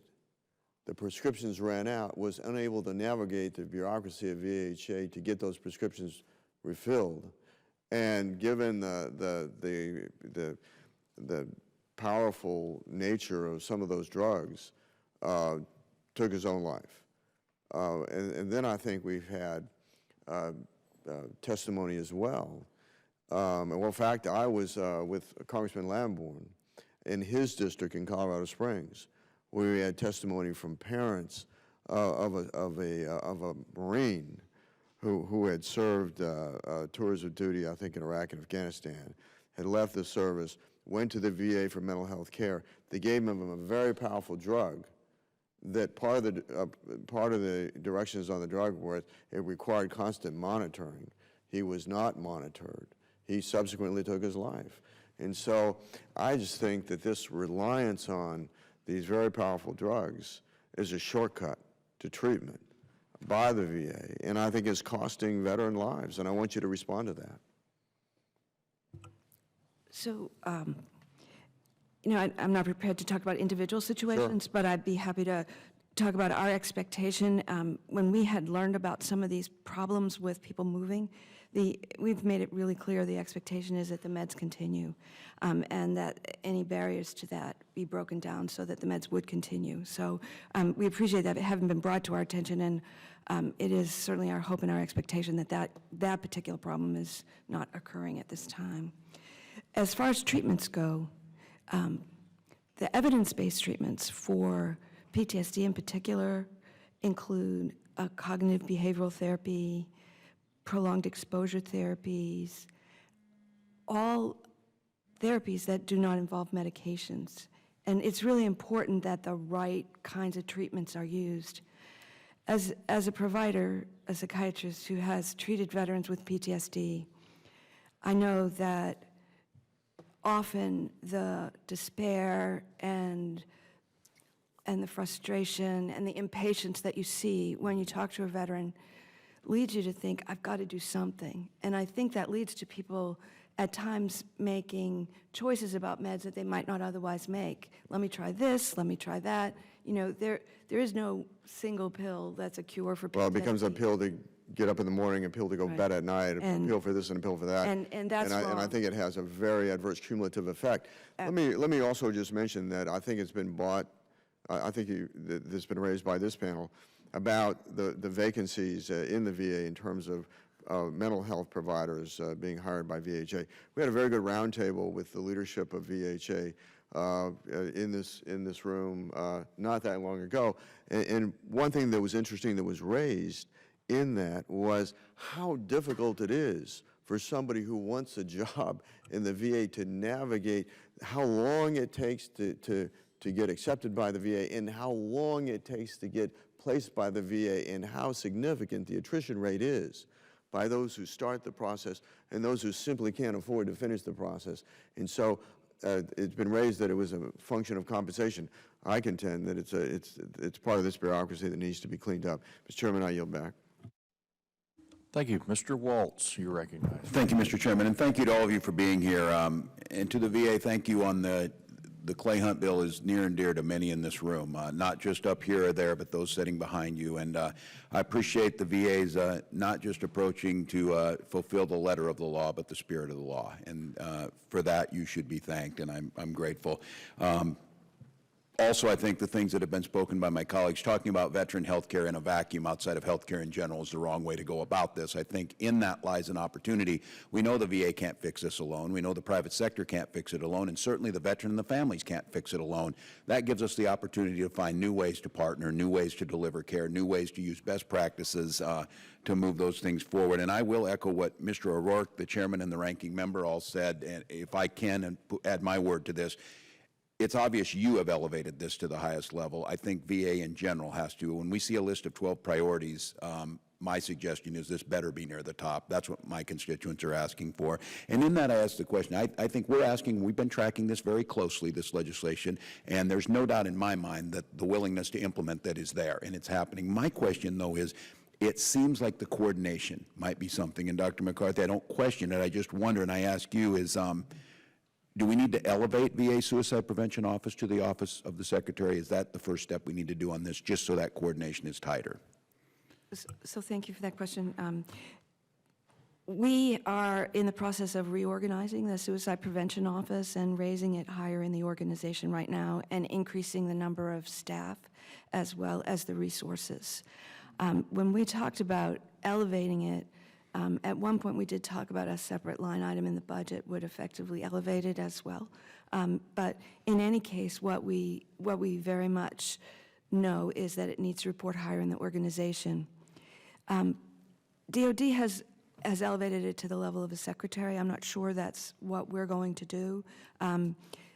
Dr. Caitlin Thompson is our suicide prevention coordinator, and we are having her report directly through the Undersecretary for Health, Dr. Shulkin, and I think that's an important place, given that in that position, she will have the opportunity to reach across the aisle to VBA and effectively partner with DOD as we. Well, I certainly don't want us to interfere with organizational structure down to that level, but I certainly do want everyone to know that Dr. Thompson, I would like you to open up your office door to the secretary on this one, if that's what it takes to do this. That's what we're trying to do. And I would segue a little bit here to this next one. I think all of you have hit on this. It's the people we're not reaching. I think that's many of you doing a wonderful job when we get them in.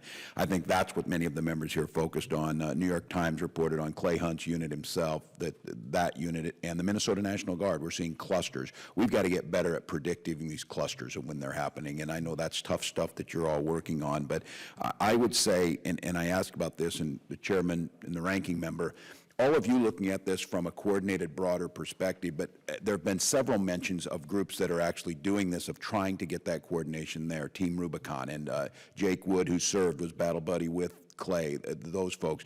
I would humbly request that we do something where we bring them in, sitting right where you are, to talk about how they're doing this, because there's groups like Team Rubicon, Ride to Recovery, and I'm mentioning, I'm not singling out, these are folks that I've looked at, work with, looking for evidence-based results on this. And the question that Mr. Hulskamp brought up is really good about building that network. Whatever, there's a Headstrong group up in New York you may be familiar with, working with Cornell University. They partnered with the San Diego VA, and they say the San Diego VA is fabulous about saying, we can't handle all these, you guys need to help them. They built a network of the top psychiatrists and mental health people in the country. They're getting almost immediate care. It's incredibly cost efficient, and they're out there and doing so. That was our vision of the Clay Hunt. That was the vision of where these groups are at, and I know Dr. Rowe brought in the Centerstone people that operate in the Tennessee, Indiana areas. So I ask all of you, these are out there, they're doing it.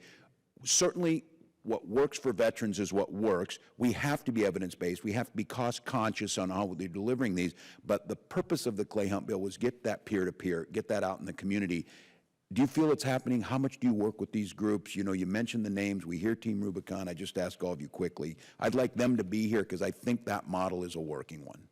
We fully agree, and we do reach out. We are partnering with our folks at the table here as often, and in addition with partners in the community. So yes.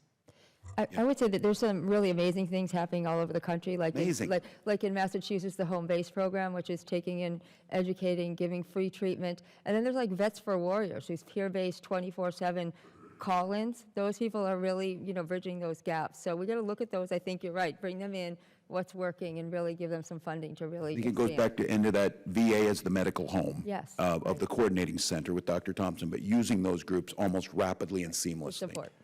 Both Dr. Mafucci and I in February called for a strengthening of that coordination. And in fact, Dr. Carolyn Clancy was named co-chair of the National Alliance for Suicide Prevention. And as a member of the executive committee, there could be some stronger efforts by our VA partners in pushing that message out, because they've got all those connections with some of the groups, most of the groups that you mentioned. They're building networks. It's there. I know my time's over. I just think there's a golden opportunity here, and it's not a critique on this. I think this is moving in a direction that many of us wanted to see, the seamless use, the building the networks, the reinforcing that. We can streamline the hiring. We can do all that. That's not going to make all the difference, though. Those folks are out there. So I thank you. Thanks, Chairman. Mr. Zeldin, you're recognized. Well, thank you, Mr. Chairman. Dr. McCarthy,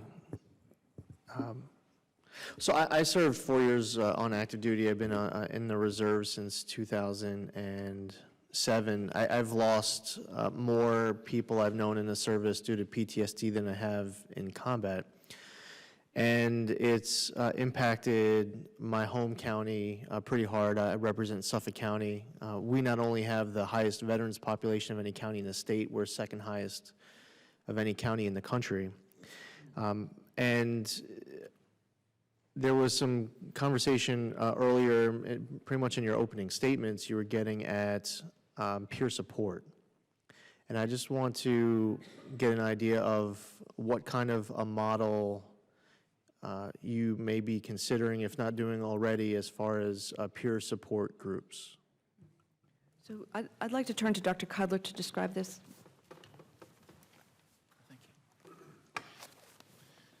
Thank you. VA has been hiring and training peer support specialists. I mean, that all doesn't even, the 990 or so we have, doesn't include about 100 global war and terrorism outreach workers at vet centers, at the 300 vet centers around the country. And we train them to run groups, we train them to be in waiting rooms, to look for people who are agitated and anxious, and that includes primary care as well as mental health. In some places, in emergency departments, for instance, at the Phoenix VA now has a peer support person in the ED to kind of hang out and wait for people who maybe might want to walk out before their wait time ends. And we are training them to do therapy. We are training them to help support clinical work like compliance with medication, to call people up and help. And by the way, we also have a lot of peer volunteers who work with us in Veterans Justice Outreach, who work with people who are involved in the criminal system, which is a place you find a lot of people who will not go to a doctor, but end up funneling down into the nation's largest mental health system, our prisons and jails. And VA has become an incredibly active partner in reaching that population, largely through peers. And I do understand that your peer specialists do a lot, and as more so than I would have listed, obviously, because you're intimately familiar with it. But I do understand that your peer specialists do a lot of that. But I'm getting feedback that there aren't as many peer support groups that as necessary. I think you're right, and I think VA can be, in many ways, the hub that can help generate more peer support. The Clay Hunt Act asked us to partner with community peer programs where they existed, and we are doing that and following the Clay Hunt Act and trying to enlarge on what Clay Hunt asked for. But I think we could be doing more. We've developed a peer support specialist training that I think we could be sharing with other groups, and I would like to see that happen. I think particularly for Guard and Reserve. I've been to Suffolk County. I'm from Queens, but I've worked with military members and reserve units there, and I think that peer support could be key in working with them. Peer support's important. I was really trying to get into peer support groups. In Suffolk County, we are one of over a dozen counties in New York State. We have something called the PFC Joseph Dwyer program. We'll put 8, 10, 12 veterans in one room because people feel isolated and alone. They don't realize that someone around the block is going through what they're going through. So it's tearing apart families. People at work may not understand. Friends don't understand. So it's very important to create that peer group setting. Also, a lot of people may live at a distance from a VA hospital, so having support groups out in the community is incredibly important. One of the things that I have noticed while serving on this committee, we have had many representatives from the VA come before this committee. I've only been on, this is my first term in Congress. I've only been able to experience this a little over a year. A lot of the opening statements that we hear from the VA representatives are telling the committee about everything that is working to create this picture of the VA as if it's perfect. And we all know it's not. And what was stated by Dr. McCarthy was, want to be transparent, quote, want to be transparent.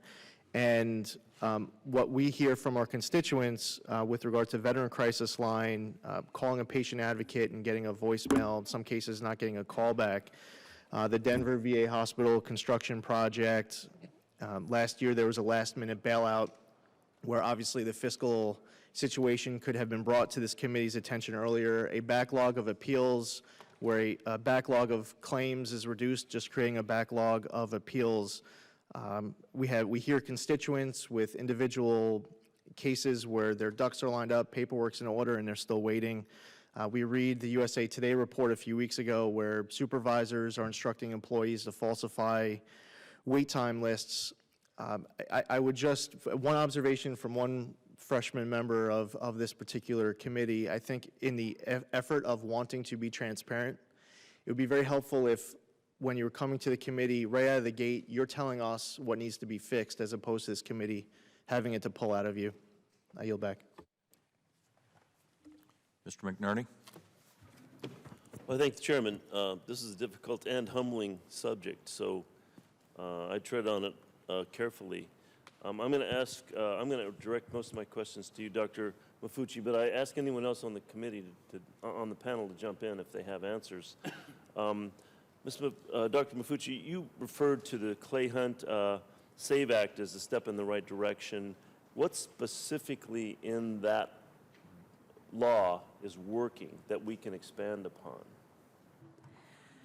So I also alluded to in my testimony, this year has really been the foundation.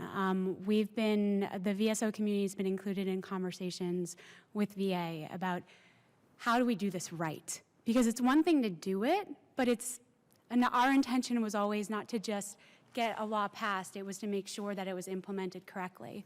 So I think certainly going through the evaluations process, I previously worked in the Pentagon, worked for DOD, and I was on the Army's Suicide Prevention Task Force for about 2.5 years, and the Army went through this.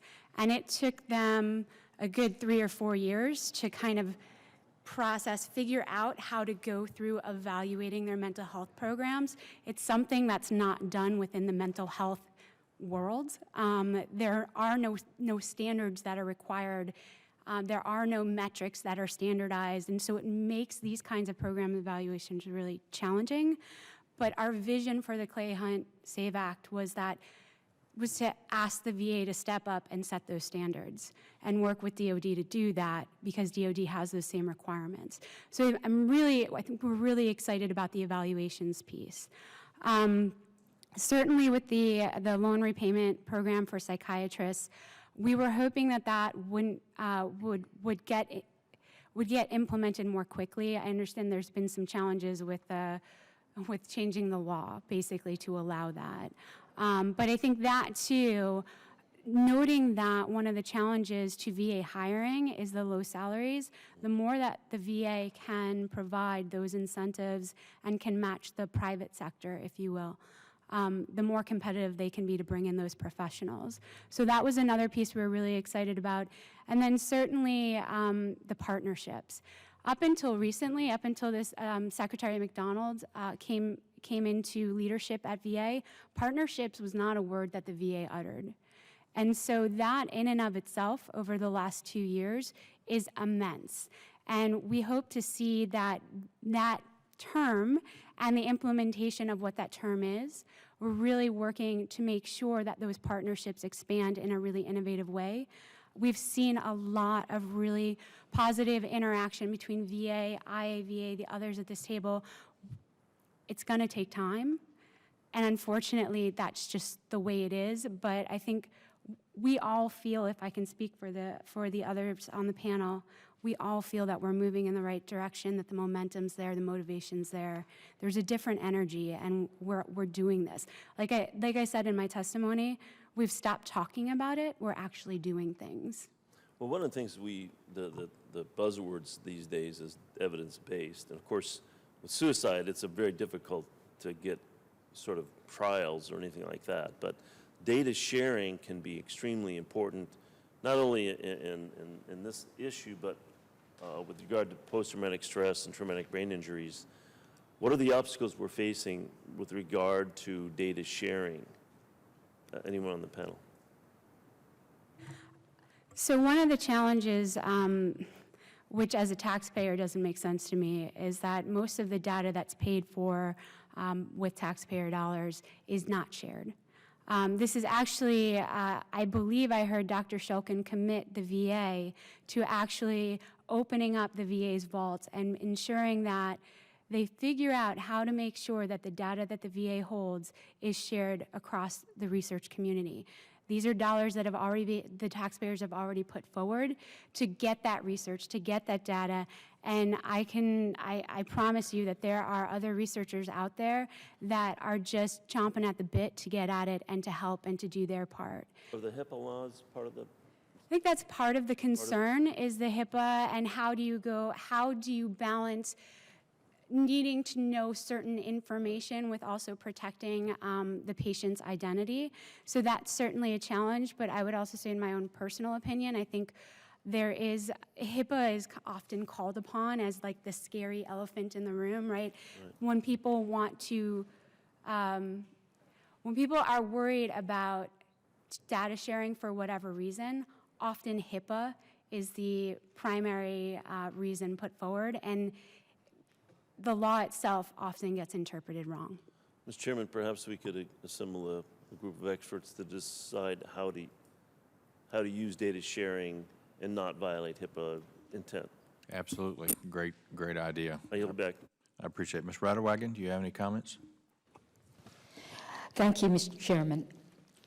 First of all of this information has been tremendously useful, and I want to thank you all for being here today. I also wanted to associate myself with Mr. Kaufman and Ms. Rice's concerns about the other than honorable discharge veterans. We do have a couple of cases back in my home district about that, and one veteran he's in such bad shape, his heart has become enlarged. He was in Afghanistan and Iraq, and he was court-martialed. So we're trying to work some kind of things out. I also have a brother who is a disabled veteran from Vietnam. He's got mental health problems big time, and VA prescribes tons and tons of pills to him, so I understand the importance of it. But I have a quick question for Ms. Rocco, and it has to do with family and survivor involvement. Do you think VA does a sufficient job supporting the surviving family members of veterans who've died by suicide? And if not, how can VA improve in that area? Because all these problems that the veterans are going through, their families are going through the same thing. Right. Actually, in the past, as far as TAFs, our mission statement was mostly focused on active duty service members who died by suicide, but we have just expanded that, and we are just working on a memorandum of understanding with the VA to bring in surviving families right to the Tragedy Assistance Program for Survivors, where we can provide them, very comprehensive care right from day one and get them, getting the kind of care they need, peer support and also connected to trauma support, counseling, any kind of benefits issues, anything like that. So yes, we are moving in a direction where we're doing better about that. What we hear from our families is they would like to be more involved before there's a death, and because they feel like they are at home struggling with veterans that are very sick, and just don't know how to get them into treatment, don't know how to convince them to get in, how to go to the VA, don't know how to, where to go to ask for advice, where to get support for that. So I think there's a real need for the VA to work closer with families on providing them access to professionals who can guide them and peers who can support the process. Thank you, Mr. Chairman. I yield back. Thank you very much. Dr. Abraham, you're recognized. Thank you, Mr. Chairman. This is the most important hearing. I thank you for having it. When I was fortunate enough to be put on this committee about a year and a half ago, the first day we were told that the 22 veterans were committing suicide, and that if 17 of those could get into the VA system, then we could certainly reduce that. And we hear these same numbers today, and you feel the frustration up here on the dais, and I'm sure in your arena too, is the frustration is palpable because we understand that, yeah, we're dealing with a bureaucracy, but come on, we've got to do better than this, because when we, like you said, Dr. Mafucci, well, we need more assessment and we need planning, but I guarantee if I gave you guys at the table right now a legal pad and a pencil, in 2 hours you could come up with a plan. You know how to fix this. And I know that this probably goes above your level as to the implementation and the movement, but it's not like we're dealing with bronchitis here. We're dealing with lives every day. Somebody on, I think it was Mr. Hillscamp, brought up the choice program. I've got physicians that in my district, in my state, that have tried to get into the VA system.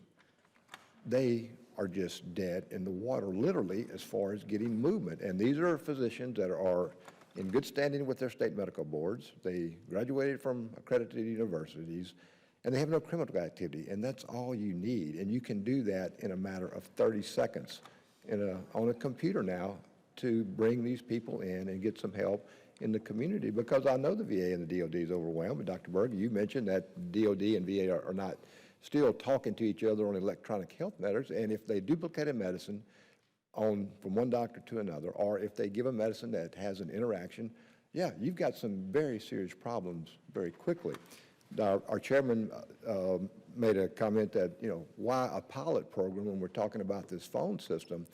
We know the secretary and certainly his supervisors under him have the ability to move manpower to wherever that need is. So why do we need a study to study a study, and why do we need a pilot program? Let's try something, because what we've tried since I've been here hasn't been too sporty, and we are dealing with people's lives every day. So again, the frustration, we need to quit talking, and we need to do something productive here. Ms. Radewagen mentioned the families, and I would say, well, we talk about HIPAA, that big elephant in the room that you can't, share what size clothes you wear that day with somebody.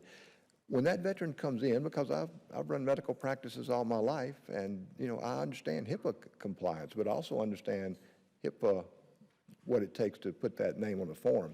If you explain to that veteran when they come in, whoever they list on the HIPAA form can access their information, they're going to, in 90 times out of 100, they're going to say, put them on the list, call them. And we know there's 4 physicians down here, 5 physicians up here, those on the DS that aren't physicians, I guarantee you they're more intelligent than I am, that we understand that family is the first person or the first unit that recognizes when this veteran is in a bind. These are the ones that can reach out, and we have got to incorporate them. You guys have got to get them in the VA system better so that they can help, and when they do see an instance, they can call and not get a recording. And again, just comments. I'll take any comments you want, Ms. Yes, thank you for bringing that up. That's really important. One of the things that that we worry about is that all my families told me that they wish they would have had evidence-based treatment for the injuries and illnesses that they were had. And so, yes, while the Clay Hunt Act has incentives for psychiatrists give medication. They don't do evidence-based treatment for PTSD. So we've got to get the time and the providers to give the treatment that these guys need, these men and women that are coming back with these kinds of injuries. We've got to have the time, the space, and the professionals, middle-level mental health providers that are actually doing treatment. We've got incentives for that as well. Dr. Berger, you have any comment? I think my colleague Kim is right on with it, but I'd also like to say that I think there needs to be more effort at coordination. This is a national public health problem, and veterans are a big part of it, and we can focus on that. But what's important is the VA needs to take the leadership role in this, in coordinating this. They've got practices, they've got standards, et cetera. Do it. I know it's going to burden Harold's shop and Dr. McCarthy's shop. Let's find the money so that we can bolster the resources there to do it. Let's do it. Thank you, Mr. Chairman. I yield back. Dr. Winstrup. Thank you, Mr. Chairman. I appreciate you all being here today. I found it interesting today when you talked about that number 22, and we've heard that over and over and over again.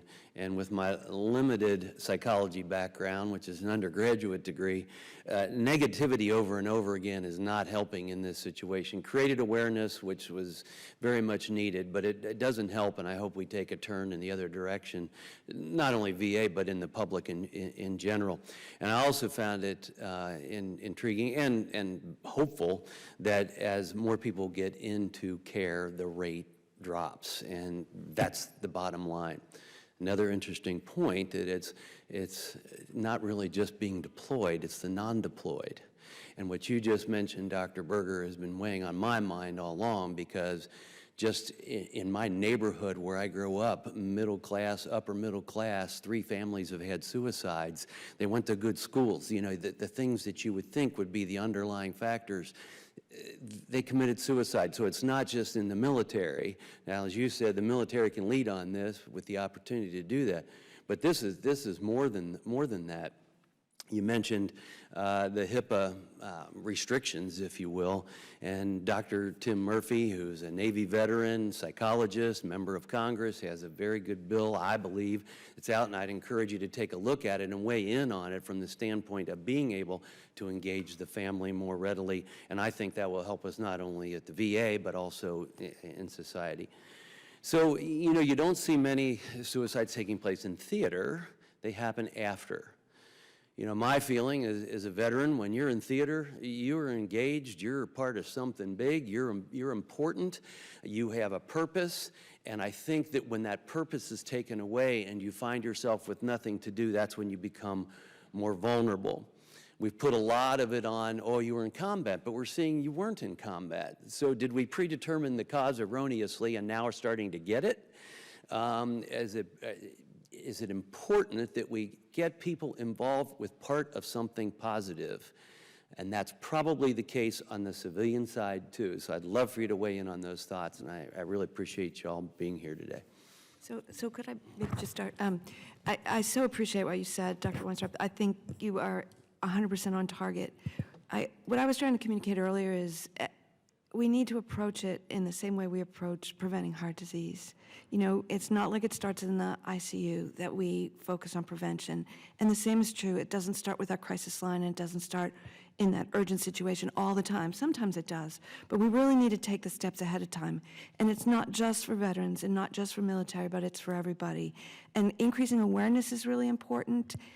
And making it a discussable issue is also really important, because the loneliness that comes from the stigma and the fear about getting treatment is a big piece of it. So we agree with you, and we're happy to work. We've partnered with other federal agencies, SAMHSA and CMS and so forth, also to address this, because it is a national crisis. It's not just veterans, but it is veterans included.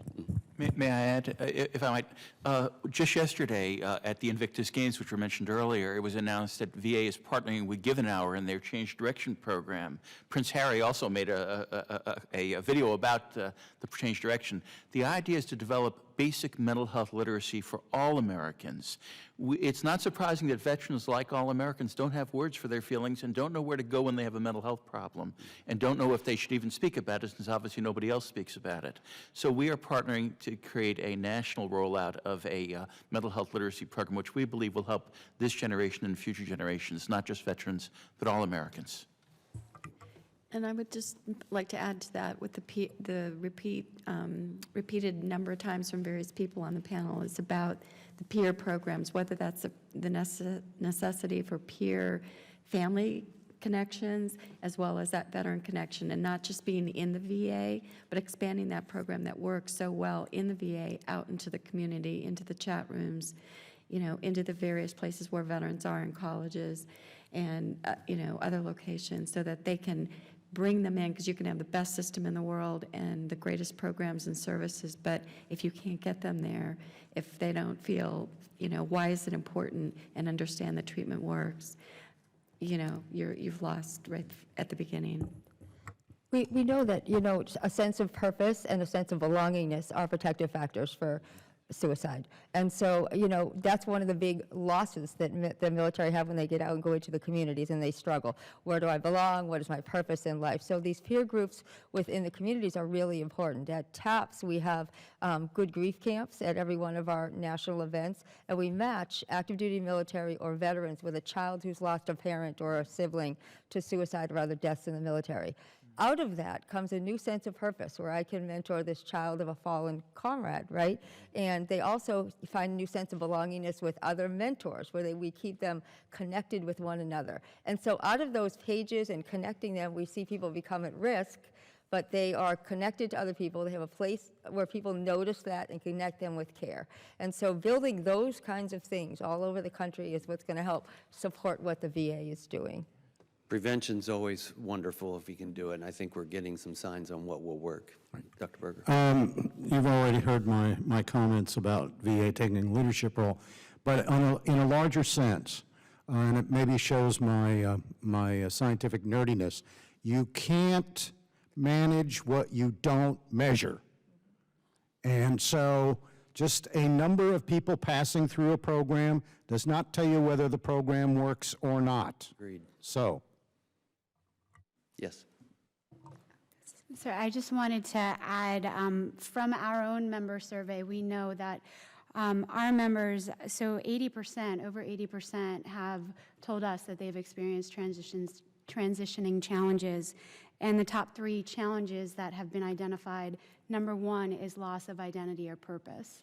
2 is finding or keeping employment. And we actually know from our survey that for those who took part, 65% did not have a job when they left the military. So again, tying back into a loss of purpose. Jobs often give us purpose. Careers give us purpose. And then finally, the third one was mental health concerns. So we do know within our population some of the pieces, or at least within our membership, some of the pieces that are challenging within transition. And it's a start. The peer support programs, getting individuals connected while they're still on base. The installation access last year was huge for DoD to allow these programs and partnerships to come on base. One of the things that DoD has not provided, and I don't believe is tracking from my inquiries, is how that's being utilized. What installations, or who's coming to the installations, what does that look like? And that would be really important too, to understand how do you connect people to RWB, to Rubicon, to the organizations here before they even leave that installation. Well, thank you. My time has expired. I appreciate it. Thank you very much. Final questions from the ranking member, Ms. Brown. Thank you, Mr. Chairman, and this has been a very informative session. I've got this. Thank you very, very much. Very educational. And I want to make a couple of comments, and then I want to turn it over to you to answer some questions that I didn't really hear the answers to. First, my VA 12 breakthrough priorities. I think that's wonderful, but it should be something on top of it, as far as I'm concerned, pertaining to suicides, because that is, when we tackle homelessness, when we was able to engage the mayors and the community, and the VA took the lead, I mean, we brought that down, and I think we can do the same with VA as the leadership. And so the Veterans Crisis Hotline have come under scrutiny, have had some problems. It's been realigned, and I met with the team, and I felt that they're on the right track. The vet centers, everybody know they do an excellent job. Those, you should have the peers in all of the vet centers, in my opinion, the peer-to-peer, and then the training of the VA counsel suicide is different from that peer-to-peer, but the vet centers is, to me, in the community, and they do an excellent job.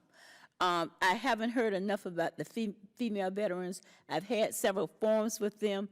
They have said, and we're coming up with the Women's Veterans Memorial that we go every year, but they are not educated to what services are available. I don't understand why the women get such a fallout, but they don't know what services are available, and they don't really view them as a part of, when they get out, as a part of the system. So we really need to do some work in that area. And I do want to hear about the Vietnam veterans, because when I went to this conference, that's the one area that stood out, saying that the Vietnam veterans are one of the highest groups committing suicide, because when they came back, they didn't feel integrated, appreciated. And so we need some special reach out for them. And the last thing I want to mention is, one way to get additional professionals is to work with the colleges and give scholarships in that area. And to me, that is the key, to give those scholarships, not just for psychiatrists, but social works and other areas. Everybody don't have to be a doctor to get assistance. And of course, to get assistance, maybe you need a doctor, but some of us may need the entry level to be referred to a doctor. So with that, I want to hear from everybody. So I'll start on this end, and then we'll keep going. We have gotten very loud and clear the message about the 12 priorities, so thank you for communicating that very effectively. We agree the crisis line has been reorganized, and we're really pleased that there will be a total of 343 responders employed by the crisis line. We definitely feel like that's moving in the right direction, and the alliance of that group is in the right place. Thanks for celebrating our vet centers. We are very proud of them, and they are very key partners for all of us. Regarding women vets, we need to do better. We need to have a welcoming environment. We've heard from them what sometimes is perceived as less than welcoming. We need to fix what that is. But in addition, we welcome all the help in getting the word out about VA is there for them. We have a communications campaign, I Serve Too, VA is there for you too. You know, we've done a lot with images and so forth to include women veterans, but it's not enough. We also are looking at how inclusive we are in treatment programs, in research studies, and everything else. The Vietnam vets, the Secretary rolled out a 50-year celebration campaign, and we have been awarding a number of vets welcome home medals recognizing their 50 years of service, including some of our own employees who teared up in ways I have never seen. It has taken us way too long to say welcome home as a nation. And, you know, we do that individually, but to have the 50-year anniversary be a reason to do it has been a really important thing. We agree with you about colleges and scholarships. I'll pass this to the rest of the panel. I'll just, oh yeah, let's let them talk. Hi, thank you so much. You know, one thing I hear from the families all the time is that they worry that how their loved one died will kind of be what people focus on, and they'll forget how they lived and served. Many of our families, and in my testimony, there's some stories of those families where they went into the military and they were healthy and strong and did several tours, and it wasn't until after they had that exposure and that trauma that they started to get in trouble and have drinking and other issues that then got them less than honorable discharges or other things. So we've really got to look at, you know, what are we asking these human beings to do? Let's provide them the kind of mental health care that they deserve after all these exposures. And another challenge that we've had is the vet centers are awesome and they do really good counseling for our family members, but you have to have been in a combat zone to go to the vet center. So we're there once again is another fall through the cracks. If we have a service member, and we know in the active duty, 50% of the people who die by suicide have never been in combat. They have struggling with other things, and they may have been held back from combat because of their struggles. They are not eligible for vet center care. So we've got to look at those people who don't fit into those things and really fill in those gaps as well. Thank you. I know that. Thank you, Congresswoman. For your question, your comments related to Vietnam vets, so I'll limit my comments to them, to us. As you know, back in March, the Secretary issued, or the VA publicly announced 9 initiatives to deal with suicide. And one of those, I quote the VA itself, using predictive modeling to guide early interventions for suicide prevention.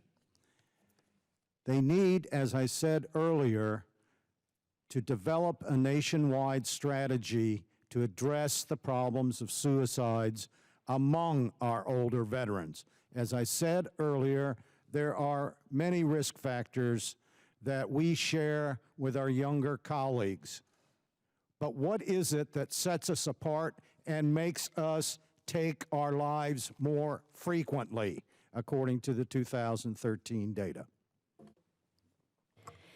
I would just comment that VA has made tremendous progress on women veterans issues and attention from the Committee on Women Veterans Issues. A number of hearings have been held, bills have been introduced, and I think one of the things that's borne out by the research that VA has done on women veterans is that once you get them in the VA, they're doing, much better off. They're much better off. They're getting the services that they need. But it is addressing that issue of how do you get those from other military eras. We know that VA did a tremendous outreach program for OEF, OIF veterans, and it resulted in a much higher rate of those veterans coming in and being seen and being part of the system. But how do we get those other eras of veterans, women veterans who have felt neglected, have felt isolated, and could really benefit from VA services? So I think an outreach program to them, specifically targeted based on just what has been successful in VA, would be would be tremendous for those people. So IAVA has been preparing to really roll out our campaign focused around women veterans. Last year, our research department did an 8-city tour meeting with some of our women veteran members, as well as a survey that were sent out beyond our membership to really kind of try to understand what the challenges are. For myself, my first question was, are the challenges that women veterans face different from their male compatriots, or are they the same? And if they're the same, then what do we do? If they're different, what do we do?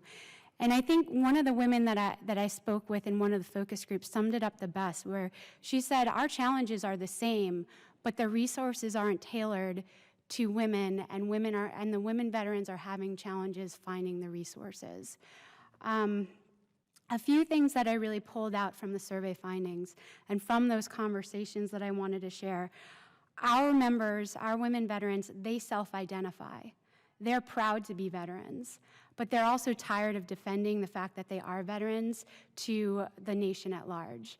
Being challenged when they come out and they tell people that they are veterans, and having a look of disbelief or question.